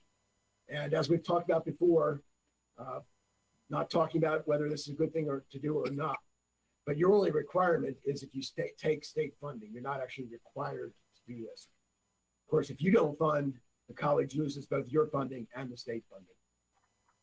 And the entrepreneurship program grows 3%. This is also something totally discretionary. You can choose to do it or not. Just got a message that the library would like to change their request to 3.55% increase. That's that change in minimum wage, not what we need to change minimum wage. We talked about a little bit earlier. The library is getting a small increase in their state funding. Remember, they use their state funding for buying materials. Total budget just over $11 million. Public safety. As we move into these budgets, I want to point out all these numbers we're showing you are without benefits built into these budgets. So what you're seeing is the change in the money these agencies actually use for doing the things that they do, not changes because of benefit changes. Now, eventually, those benefits do make their way in. When we put them in the budget, they will have them in. But I think this gives you a truer picture of what's actually changing in these budgets. Okay, public safety, total budget of a little over $20 million. It's going up about 1.3%. Relatively small increase because you eliminated those 4.5 positions that went with food services when you approved the outsourcing. The sheriff, we have built in the sheriff's salary plan of 4% growth. And I need to mention North Carroll Space here. The agreement to sell left some space for the Sheriff's Training Academy. The sheriff wants more space than that. To do what he wants would add something in excess of $160,000 a year that is not built into this recommendation. And there are also some other one-time costs that would go along with doing that. The pieces of the sheriff, breaking out that 20.3, about 10 million to law enforcement, about 8 million to corrections, 2.5 to administrative services, 70,000 goes to the training academy. These are expenditures other than people. The people are budgeted other places. And then 20,000 to the advocacy and investigation center. Circuit Court, $2.5 million, going up about 3%. State's attorney, going up more than 7%. That's because of those two positions that we've included for handling digital evidence. Visa and Visa EMS both going up 3%. Again, a reminder, some of this money might end up in your budget as we decide what's going to get bought where, what's going to get paid for where. LoSAP, big increase. That's because of that $1 million I told you we've included one time to try and get this fund into good shape. Animal control going up 7.5%. That's the basic 3%, but it also includes a vehicle replacement. We don't replace vehicles every year, but I would say in a typical 6 years, we probably replace a couple of vehicles. Sound right, Deb? Yeah. 2 or 3 vehicles. Fire Service Administration. Of course, this is a new budget for us. Two people there. Until we figure out how we're going to be budgeting things more, some of those Visa EMS budgeted items will start ending up here. Okay, now going to people who report to you. Actually, that last one, Bob does report to you. And just want to make sure that you are catching this as you go through. You know, what we built in was assumption of 3% growth where we don't have other specific assumptions to make. But what you will see is the agencies reporting to you largely are not getting 3% increases. They're mostly getting much less than that. Public Works. Decreasing public works. Okay, can you go back a slide? Deb? Here are some of the things. Turnover is always a big piece of this. We're reducing our use projections for diesel. One really big thing here right now is the transit costs, which is in Public Works. Remember there, we have costs being covered by federal funding. All right. A lot of other little things. We can go through more if you want. It's probably not worth your time. But I just want you to understand that we go through all this to say what do we think is really happening, what's necessary, and where we don't need it to increase. Particularly given our situation now, things aren't increasing. This is not taking away anything we believe needs to happen. Okay. I think Jeff Castonguay offered to give up his salary. That might have been part of it too. That'd been much bigger than that. Facilities. This is just to give you a little peek at what they're doing with some of their project money. The list is much longer than what we have here. But we've been working our way through getting rid of the ceiling tiles that had some asbestos in them, and also been doing a lot of ceiling lighting replacements. Doing some parking lot light replacements. Security cameras is kind of an ongoing part of our lives now. We're dealing with the Ag Center parking lot. This really isn't your project to do, but the Ag Center is not in a position to deal with it. And the lack of a parking lot there, we have that field of millings, which are making their way into our pond down below that, which is causing us a problem. So to correct the one problem, we need to do a parking lot here. The Ag Center, of course, will benefit from this. They're going to have a much better parking situation after this is done. And then carpet and painting is another kind of ongoing thing. We have a lot of walls, a lot of floors, and this goes on. Like I said, there's a much longer list of facility projects. And every year we work with facilities to look at all the things that could get done. They don't all get done. We make choices on what's most urgent, what is going to prevent other costs in the future, and try to do what we can with the money that's available. Ted, what's the estimate on the parking lot for the Ag Center? You don't have it now, you can give it to me later. I'm just curious. Deb says about 200,000. Okay. And of course, the other bad thing that goes with that, you add a parking lot, you now have a parking lot to renew over time. Next slide, Deb. Similarly with facilities, every year we work with facilities to talk about our fleet, to say what needs to be replaced, where does it make sense to act. And this isn't everything, but this gives you some sense of what's going on.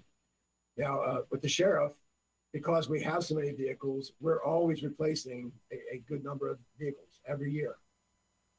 With other cars and trucks, we are replacing as we get to a point where we say the cost of keeping this no longer makes sense. We're better off getting a new vehicle. You've heard this many times, but just to remind you here, we keep our vehicles for a long time. When fleet comes in to replace things and you ask, how old is this? There's an occasional exception, but usually it's, oh, wow, we've had it that long. Citizen services. Very, Ted, yes.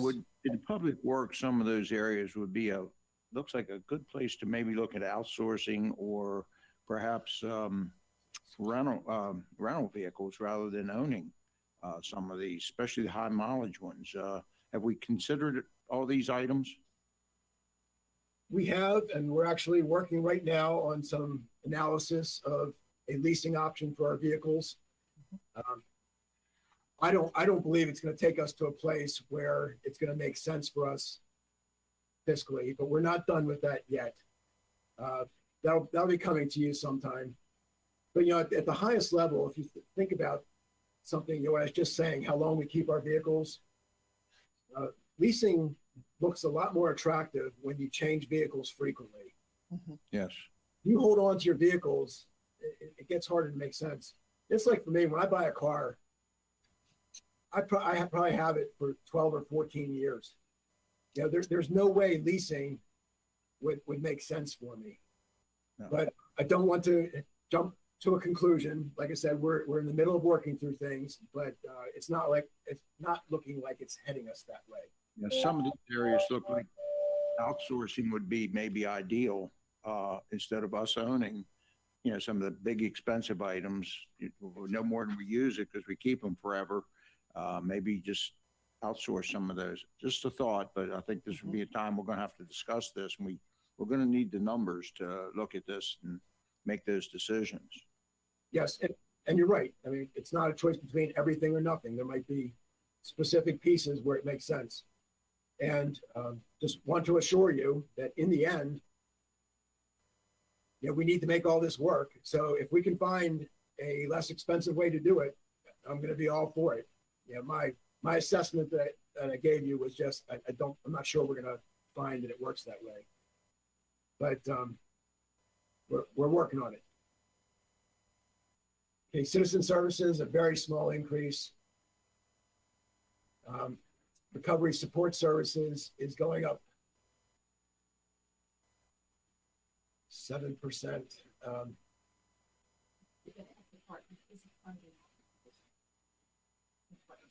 Okay, right. We wrote that badly.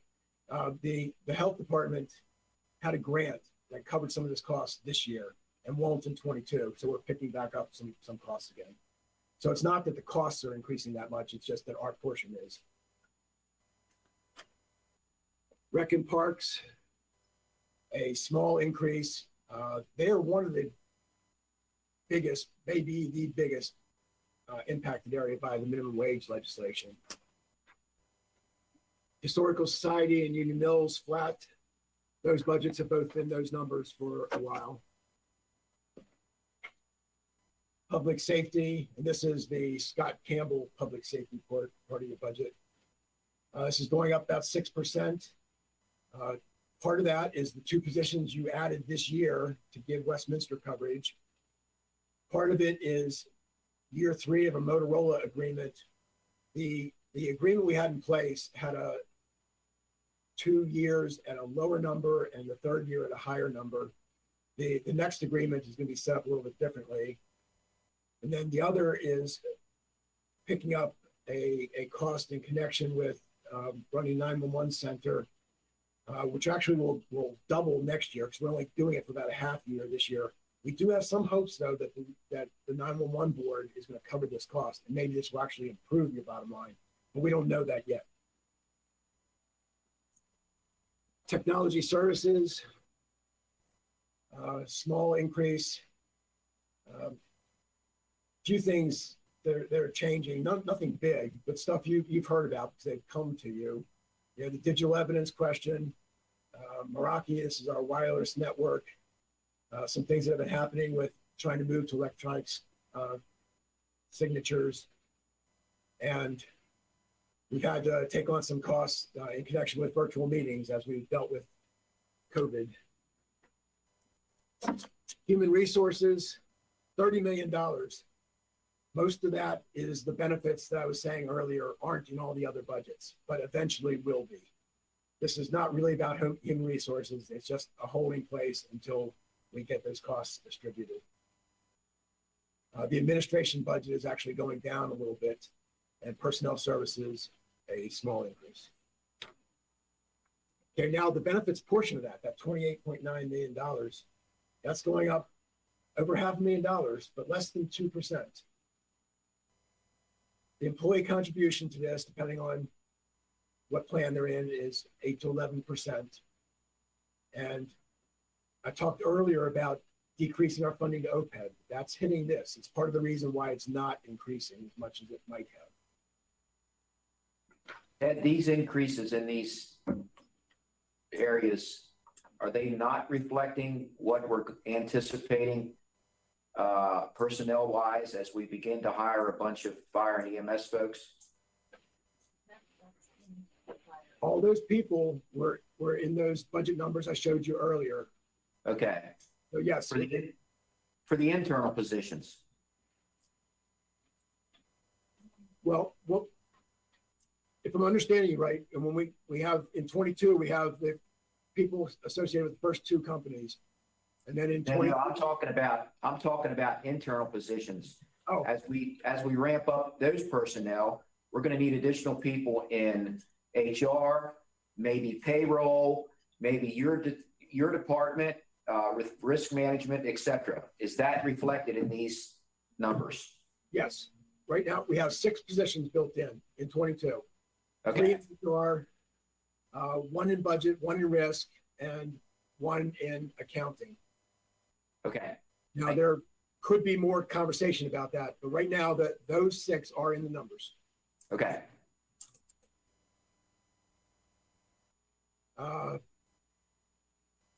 Okay, a less than 2% increase in the comptroller, 1.5% management and budget. County attorney goes down a little bit. That was a position moved from county attorney to public works. That's that front desk position. Comprehensive planning going up about as planned. Land and resource management, less than 1.5. Economic development, 0.5%. Water Restoration and Protection Fund. Remember, this was our alternative to the rain tax. It's very complicated, probably not worth talking about. Just put it here to say, we continue every year, do what we need to do to make sure we've moved the appropriate amounts of property tax into this fund. Okay, the nonprofit service providers. Let me catch up on my papers here. In total, $4 million, going up about 4%. The biggest part of that increase, and we'll get to this in just a second, well, actually, we'll get to this in a couple bullets, is the Service Bureau. Access Carroll is flat. You've had them flat for a number of years. The various nonprofit service providers vary in how much they're growing by rates that were set by the commissioners in the last board. Those can be changed or left the same. Yeah, that's totally up to you. Don't leave it then. Then just want to remind you that we've been adding for a number of years, $75,000 a year to YSB to provide drug treatment. You didn't do it in fiscal year 21. The original plan would have been to get to a total of $500,000. Now, as it stands, it would be to get to $425,000. And again, this is a totally discretionary thing on your part. Okay, here are some of those growth rates. And you see they vary depending on which one you're looking at.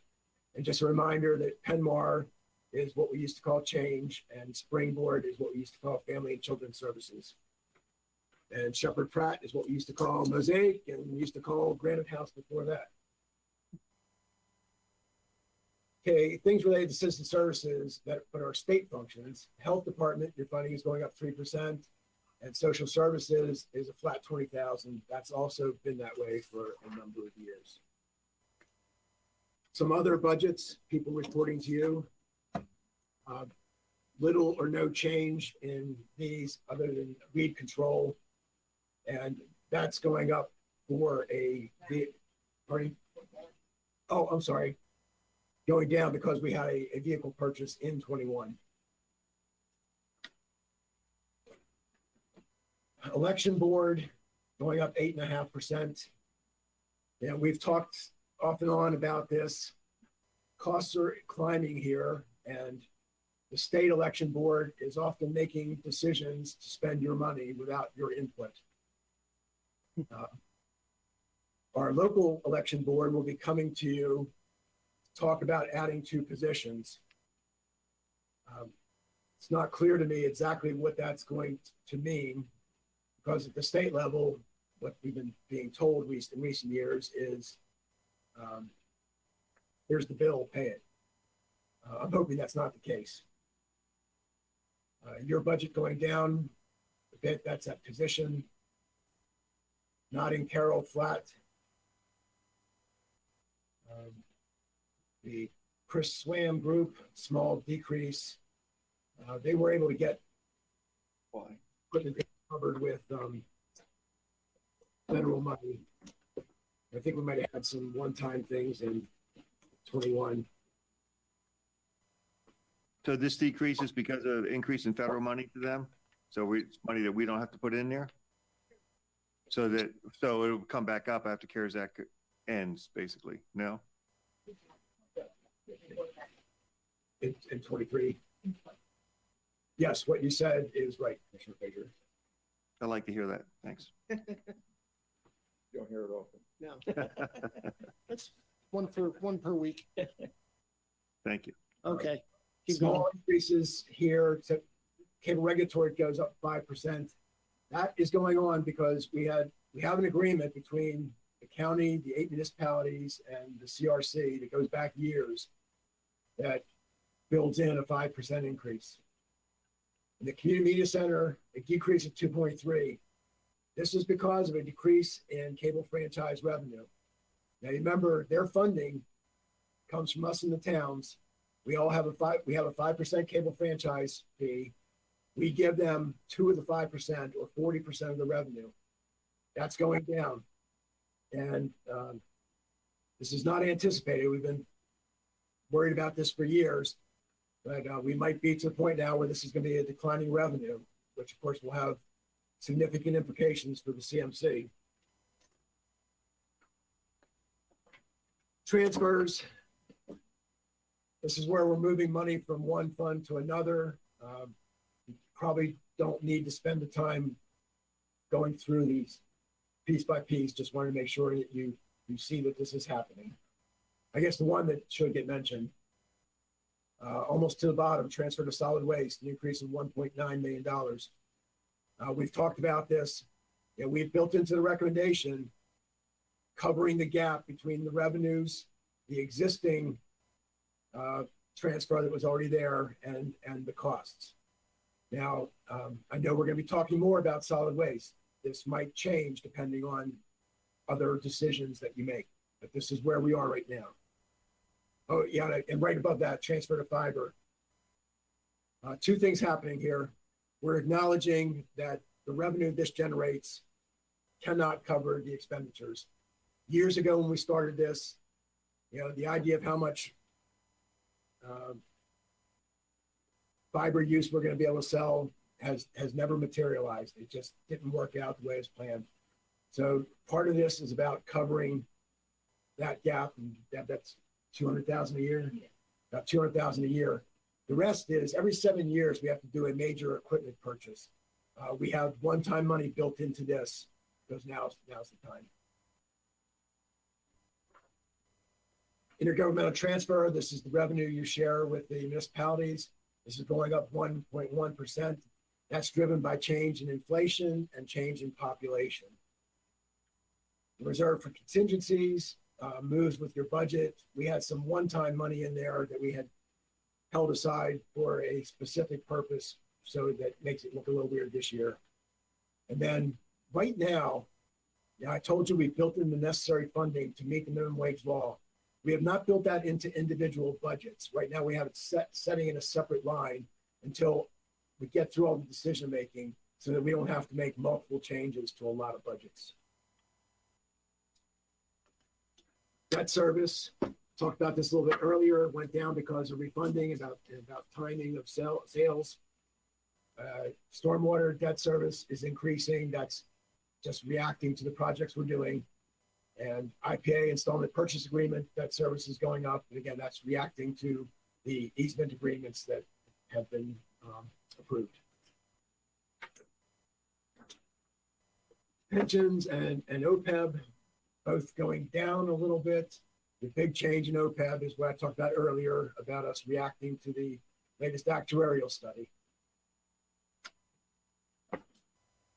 Continue on long-term liabilities. You know, we think long-term, what do we owe? What are we obligated to? We have our bonded debt, installment purchase agreements, other debt, pensions, LoSAP, and OPEB. The big story here is we're in good shape.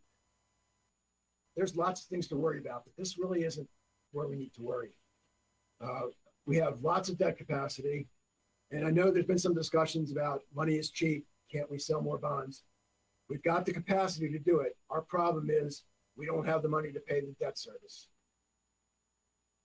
Our pension liability down, our OPEB unfunded liability is way down. You see, we've dropped from 114 to $46 million.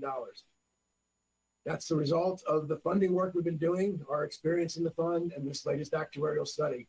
But you can see, I hope you can see why I might not be comfortable jumping right on this when we talk about a change that's big, that is that big. But then a reminder, the change recommended by our actuarial has been fully built into your plan. It's just not all built into the first year. And then LoSAP, we already talked about. OPEB, I just laid out for you that reduction in the funding so you can see that change over time.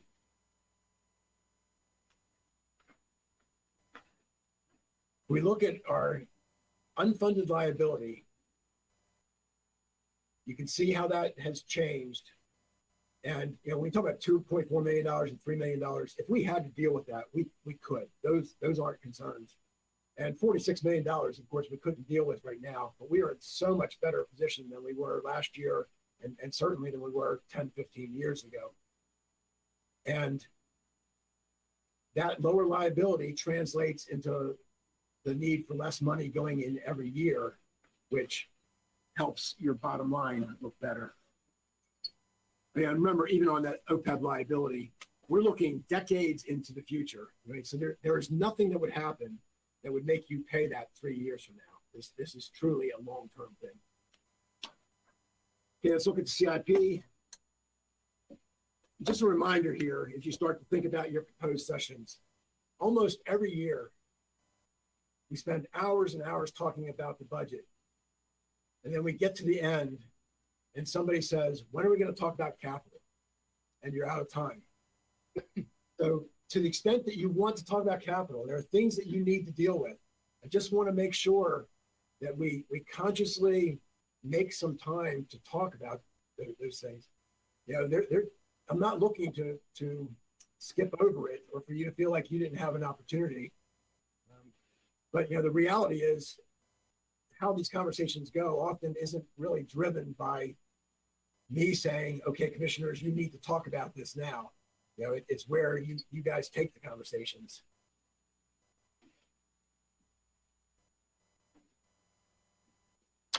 Okay, this just high level summary. You can see 21, 22, how things have changed.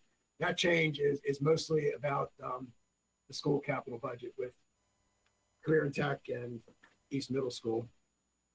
Same information now, just broken out by whose money is going into it.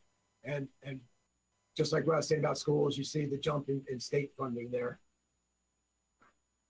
Now to look at schools specifically, we have the Career and Tech replacement, much bigger project, $9.4 million in 22. You have the East Middle School, and then you have some smaller projects. Just a reminder here, because of limitations in state funding, it seems unlikely that we're going to be doing school roofs and school HVAC replacements in the near future. And also still have, you know, lingering concern about how this new school construction by the Maryland Stadium Authority is going to work. And their funding, remember they tied the funding to casino revenue. And obviously this last year was a jolt to that thinking. Funding to AgPres, or water quality programs. This, of course, is not anywhere near all the road projects, but just put a few up there for you to see what's going on. Again, this is not all the bridge projects. Well, actually, for 22, this would be the bridge projects, Gaither Road and Hawks Hill Road. The Hawks Hill is 300,000 because that's just the engineering. Yeah, and talking about outsourcing, bridge engineering, we were forced into outsourcing here, and I'm not sure that this is one where it's necessarily in our fiscal benefit. By all reports, it's working very well. Rec and parks, as always, there are more projects in rec and parks than anywhere else, but that's because so much of it is about program open space funding, state shared revenue. Nothing there that I feel like we really need to stop on. Ted, that is discretionary, What's that? the recreation 1.4 million. If we want to add to it or, Okay, well, because so much of it is program open space money, you can't Right. use any other funding. So if you're going to use it, it can only be used here. Arguably, you don't have to, although I don't know what argument we would make we would not. Yes, you can add to this right. the extra program open space funding. So the only way you could add would be to devote more Carroll County tax dollars. Okay. Yeah, and that's kind of where I was thinking through. So, okay, thanks.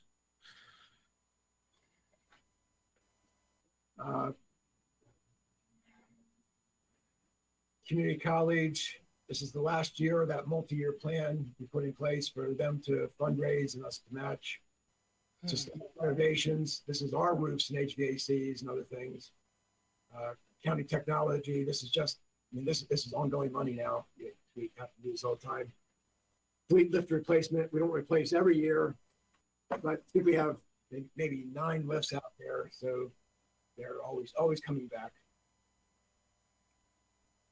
A lot of little stuff here, just give you an idea of some things going on. Public Safety Training Center, that $1 million, that's the last of the state funding.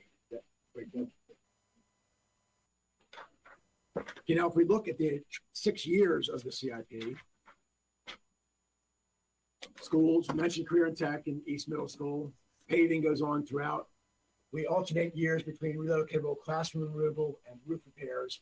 When we say roof repairs, this is not roof replacement. This is smaller repairs to try and hold off doing roof replacements. And roof replacement for Winfield, it did work out some funding from the state so that this will move ahead, but this might be the last one for a while. And then their technology needs. AgPres, Stormwater, NPDS. NPDS, we're in the transition from one permit to another. We'll be anxiously waiting to see what the new requirements are going to be. I'm sure we will love it. Of course, on doing this online, it's always difficult to know if humor happened or not, but that was a joke. Didn't happen. Didn't work. It's all about the Road projects. This is, the details differ, but this is stuff that goes on every year.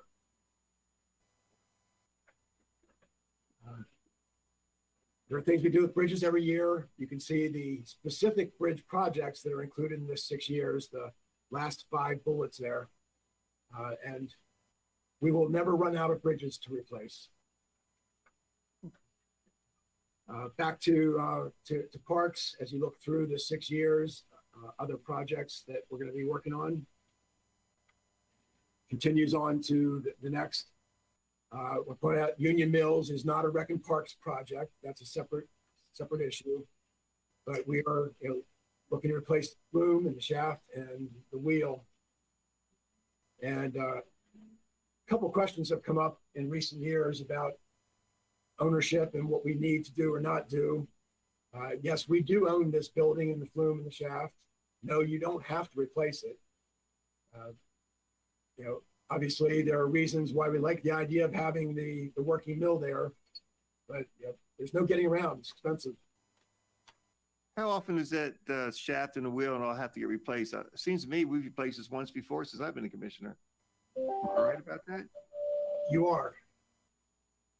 And Seems like a lot. Yeah, Deb is thinking every 10 years, but of course, it's somewhat variable depending on how well something lasts or doesn't. Right.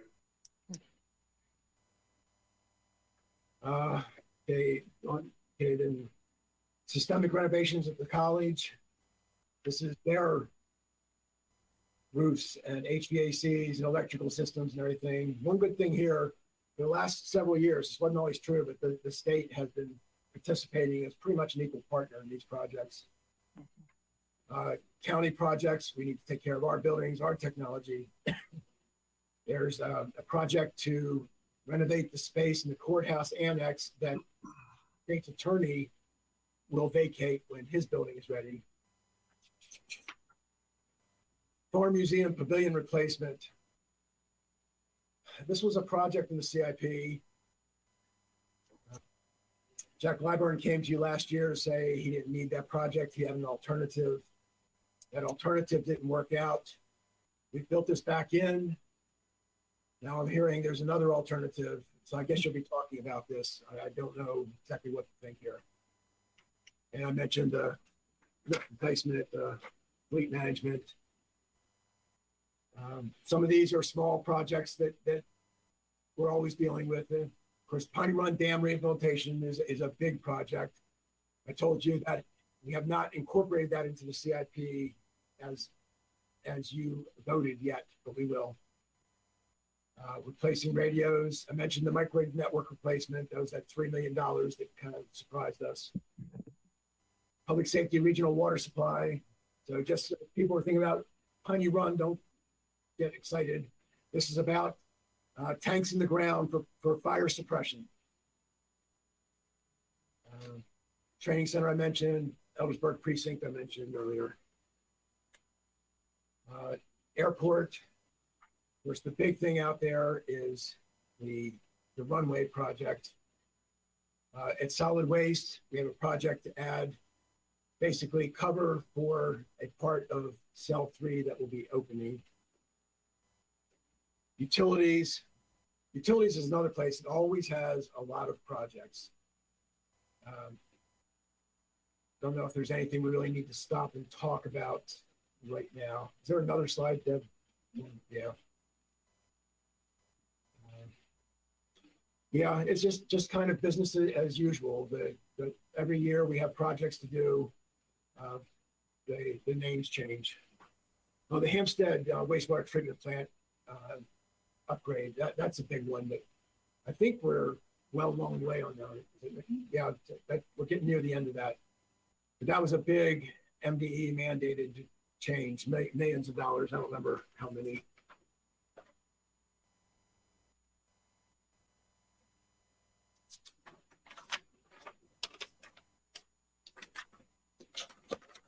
Sometimes people will say something to me like, if you need to spend less, you need to just say no to some capital projects. And of course, that does happen. And I include this just so people understand that just because somebody identified a need doesn't mean that we're funding it.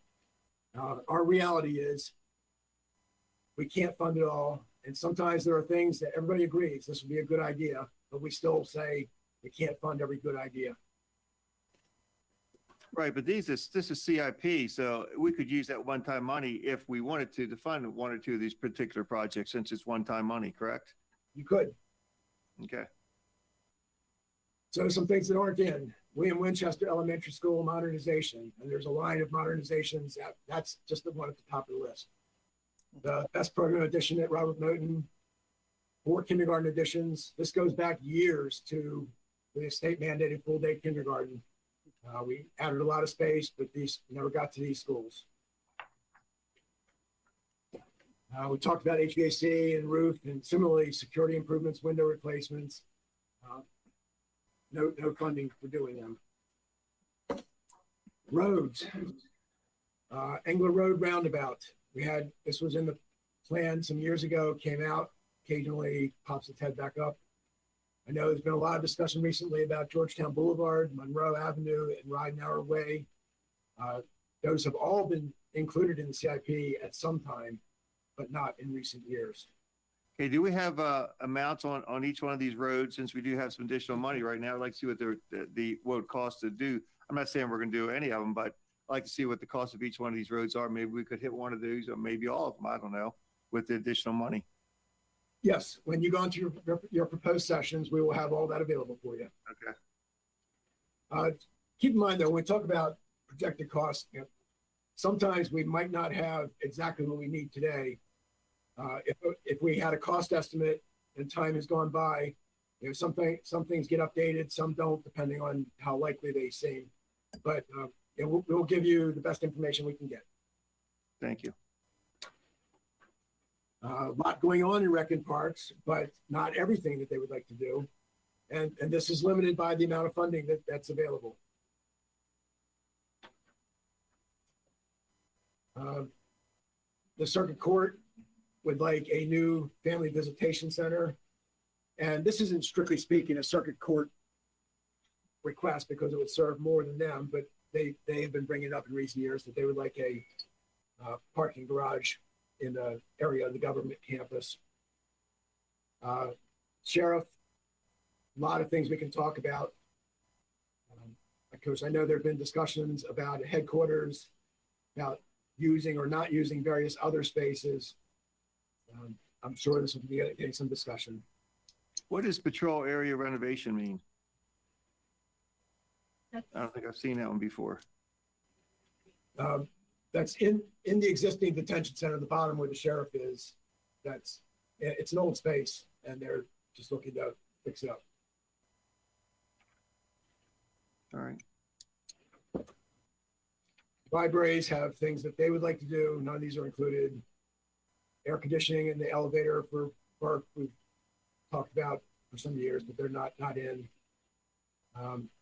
This is a conversation that's in place. Elections office has talked about, elections board has talked about need for space and or a new building.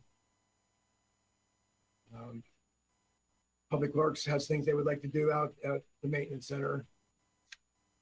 Farm Museum would like to do some paving. None of these are in. Citizen Services has a list of things that they would like to do. Public Works would like to. Go ahead. Excuse me, the Farm Museum reception barn paving, I'd like to hear something about that because if that's going to bring in additional people to use the reception barn, it might be worthwhile to put the money into it to get it going. I don't know what it entails. I just see it on here, but if we could hear something about that, if we're going to bring more revenue into the Farm Museum because of this paving, maybe it's worthwhile. We can do that. I doubt that would work out that way. I think it's questionable that it makes money now. Spending money on paving, I think would pretty much say it doesn't. It's probably more of a safety issue than anything else. Yeah. Okay. Public Works would like to get into the Westminster sewer line. Our septic system is still working. This isn't a problem. Community College, of course, has big ideas for a sports complex. And enterprise funds. Okay, so now we're no longer just talking capital. We're talking about enterprise funds. Small decrease, or not small decrease, big decrease because of a project they took on in 21. Fiber network I talked a little bit about earlier. We're going to cover that ongoing structural deficit of $200,000, and we also have a big one-time amount for equipment replacement. Septic fund is pretty boring. You don't think a whole lot, although it's so many connections between things. When we talk about solid waste, the one big expenditure there is leachate. Leachate goes to the septic facility. The solid waste expenditure is a leachate revenue. If somehow we're able to make that expenditure go away from the solid waste, it would have a significant impact on the septic fund. This is where I'd love to see that line put in down there just to take the trucks off the road, take everything out and pump it right to the waste treatment. Yeah, see how much that Westminster. costs and if Make it's it- doable. I know it was pushed back in the past, but maybe Right. time to look at it. Well, there's never been a plan to do that. And there's been discussion of, could it happen? Well, we'll create one. Well, I think before we jump to creating a project, you would need to see that it actually would make fiscal sense. Right. Airport, we've already talked about, this is just captures how it's changing. Similarly with solid waste, already gotten some discussion. Here you have some of the details. And the transfer rate goes up this year by about 50 cents or so. Utilities, I think, are we in the last year of the 3-year increase? Yeah. 22. So 22, I remember you approved 3 years of rate increases. 22 is the last year of that. So we'll be taking that up again. All right, so a lot there. What that all comes down to, this is the bottom line of the recommended operating plan. See, we're okay in the first 3 years, although when I say okay, 24 has less room than 23. So that's not really okay. It doesn't help you support ongoing costs. But then we go negative in the last 3 years. Now, I said way back at the beginning that we probably weren't going to be able to balance this plan and that I wasn't going to even ask for you to try to do that. But that what I wanted you to do is wherever we end up, keep this visible, make sure we're continuing to look at this and think about it, and recognize that we have to figure out how do we get back to a situation where we believe our ongoing costs will be covered by our ongoing revenues. So in the end, what we should end up with, even if they're not these numbers, is a bottom line where we see what are the implications of the choices that we've made. So where do we go from here? First, there's some things in your hands. Deb emailed you some of the comparisons and summary information. We have hard copy books available to you. If you're in the office, maybe you already got them or can get them. If you're not going to be in the office, we can get them to you. Just need to know what we need to do. You have agency sessions on March 25th and 30th and April 1st. We've only scheduled people who are coming in to say something has not been included in the recommendation that we would like you to include. You have a handful of proposed work sessions scheduled. Some of those are tentative. There are more than one session in some of those days. Never know how things are going to go, but more years than not, we end up feeling a little rushed more than feel like we have luxury of too much time. Proposed budget will be released on the 27th of April. After the proposed budget is out, I usually would make a trip around the county to do 5 presentations to share your budget with the public and to take input. Because we don't know that can happen yet, we have not set that up. We're going to encourage people to send emails. My email address is up here now. And if you go to the budget portion of our website, there's also a button that you can just hit to send an email, which will also end up going to me. To the extent that we get thoughts, criticisms, way to goes, we'll share all that with you. That'd be such a letdown if you don't get to go around the county, though, Ted. Everybody really looks forward to that. There are a few people that do. Now that was humor.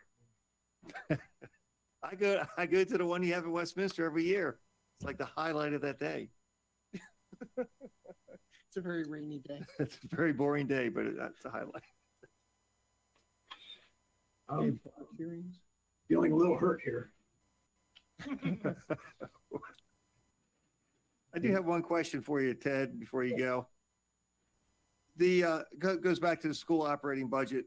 If we go back to the if we're going back to our, 204.6 million dollars for this year. The rest of the increases after that are what are planned from that point up? Is Yes. that right? Okay, Yes. that's what I thought. Okay, Oh, I'd say this, there was no attempt to make up for what didn't happen in fiscal year 21. right. And then our recommended operating budget with the deficits in 25, 26, 27 reflect that as well. Yeah, that, Yes, 25 would still have a 3.13% increase, and 26 and 27 would have 3% increases. right. Okay, thank you. Public hearing on May the 11th. And I guess I haven't really thought too much about this. We'll have to decide if there's any thought of trying to do this in a in-person sort of way, or if we're going to plan for this to be online. Work sessions, if you want to make any changes to the proposed budget, is scheduled for the 18th and 20th. I can't remember the last time we needed both of those, but you never know. And budget adoption is scheduled for May the 25th. Remember, it has to be adopted by the last day of May.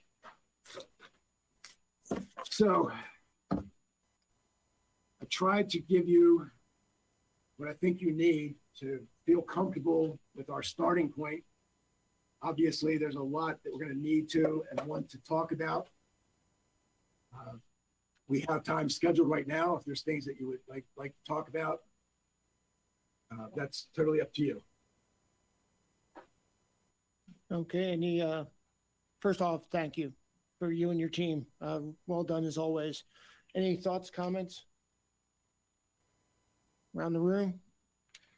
You gave us a lot to think about, chew on right now. Commissioner Wance? I don't see you. I think you're in there though. Any thoughts, comments? I see a hand.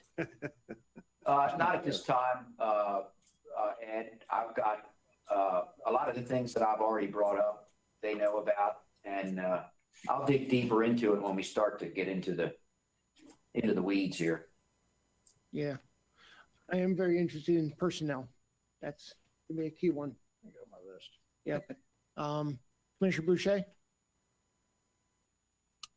Thank you, Commissioner Austin. Yeah, my issue is digging into the solid waste deficits we have forecasted out there.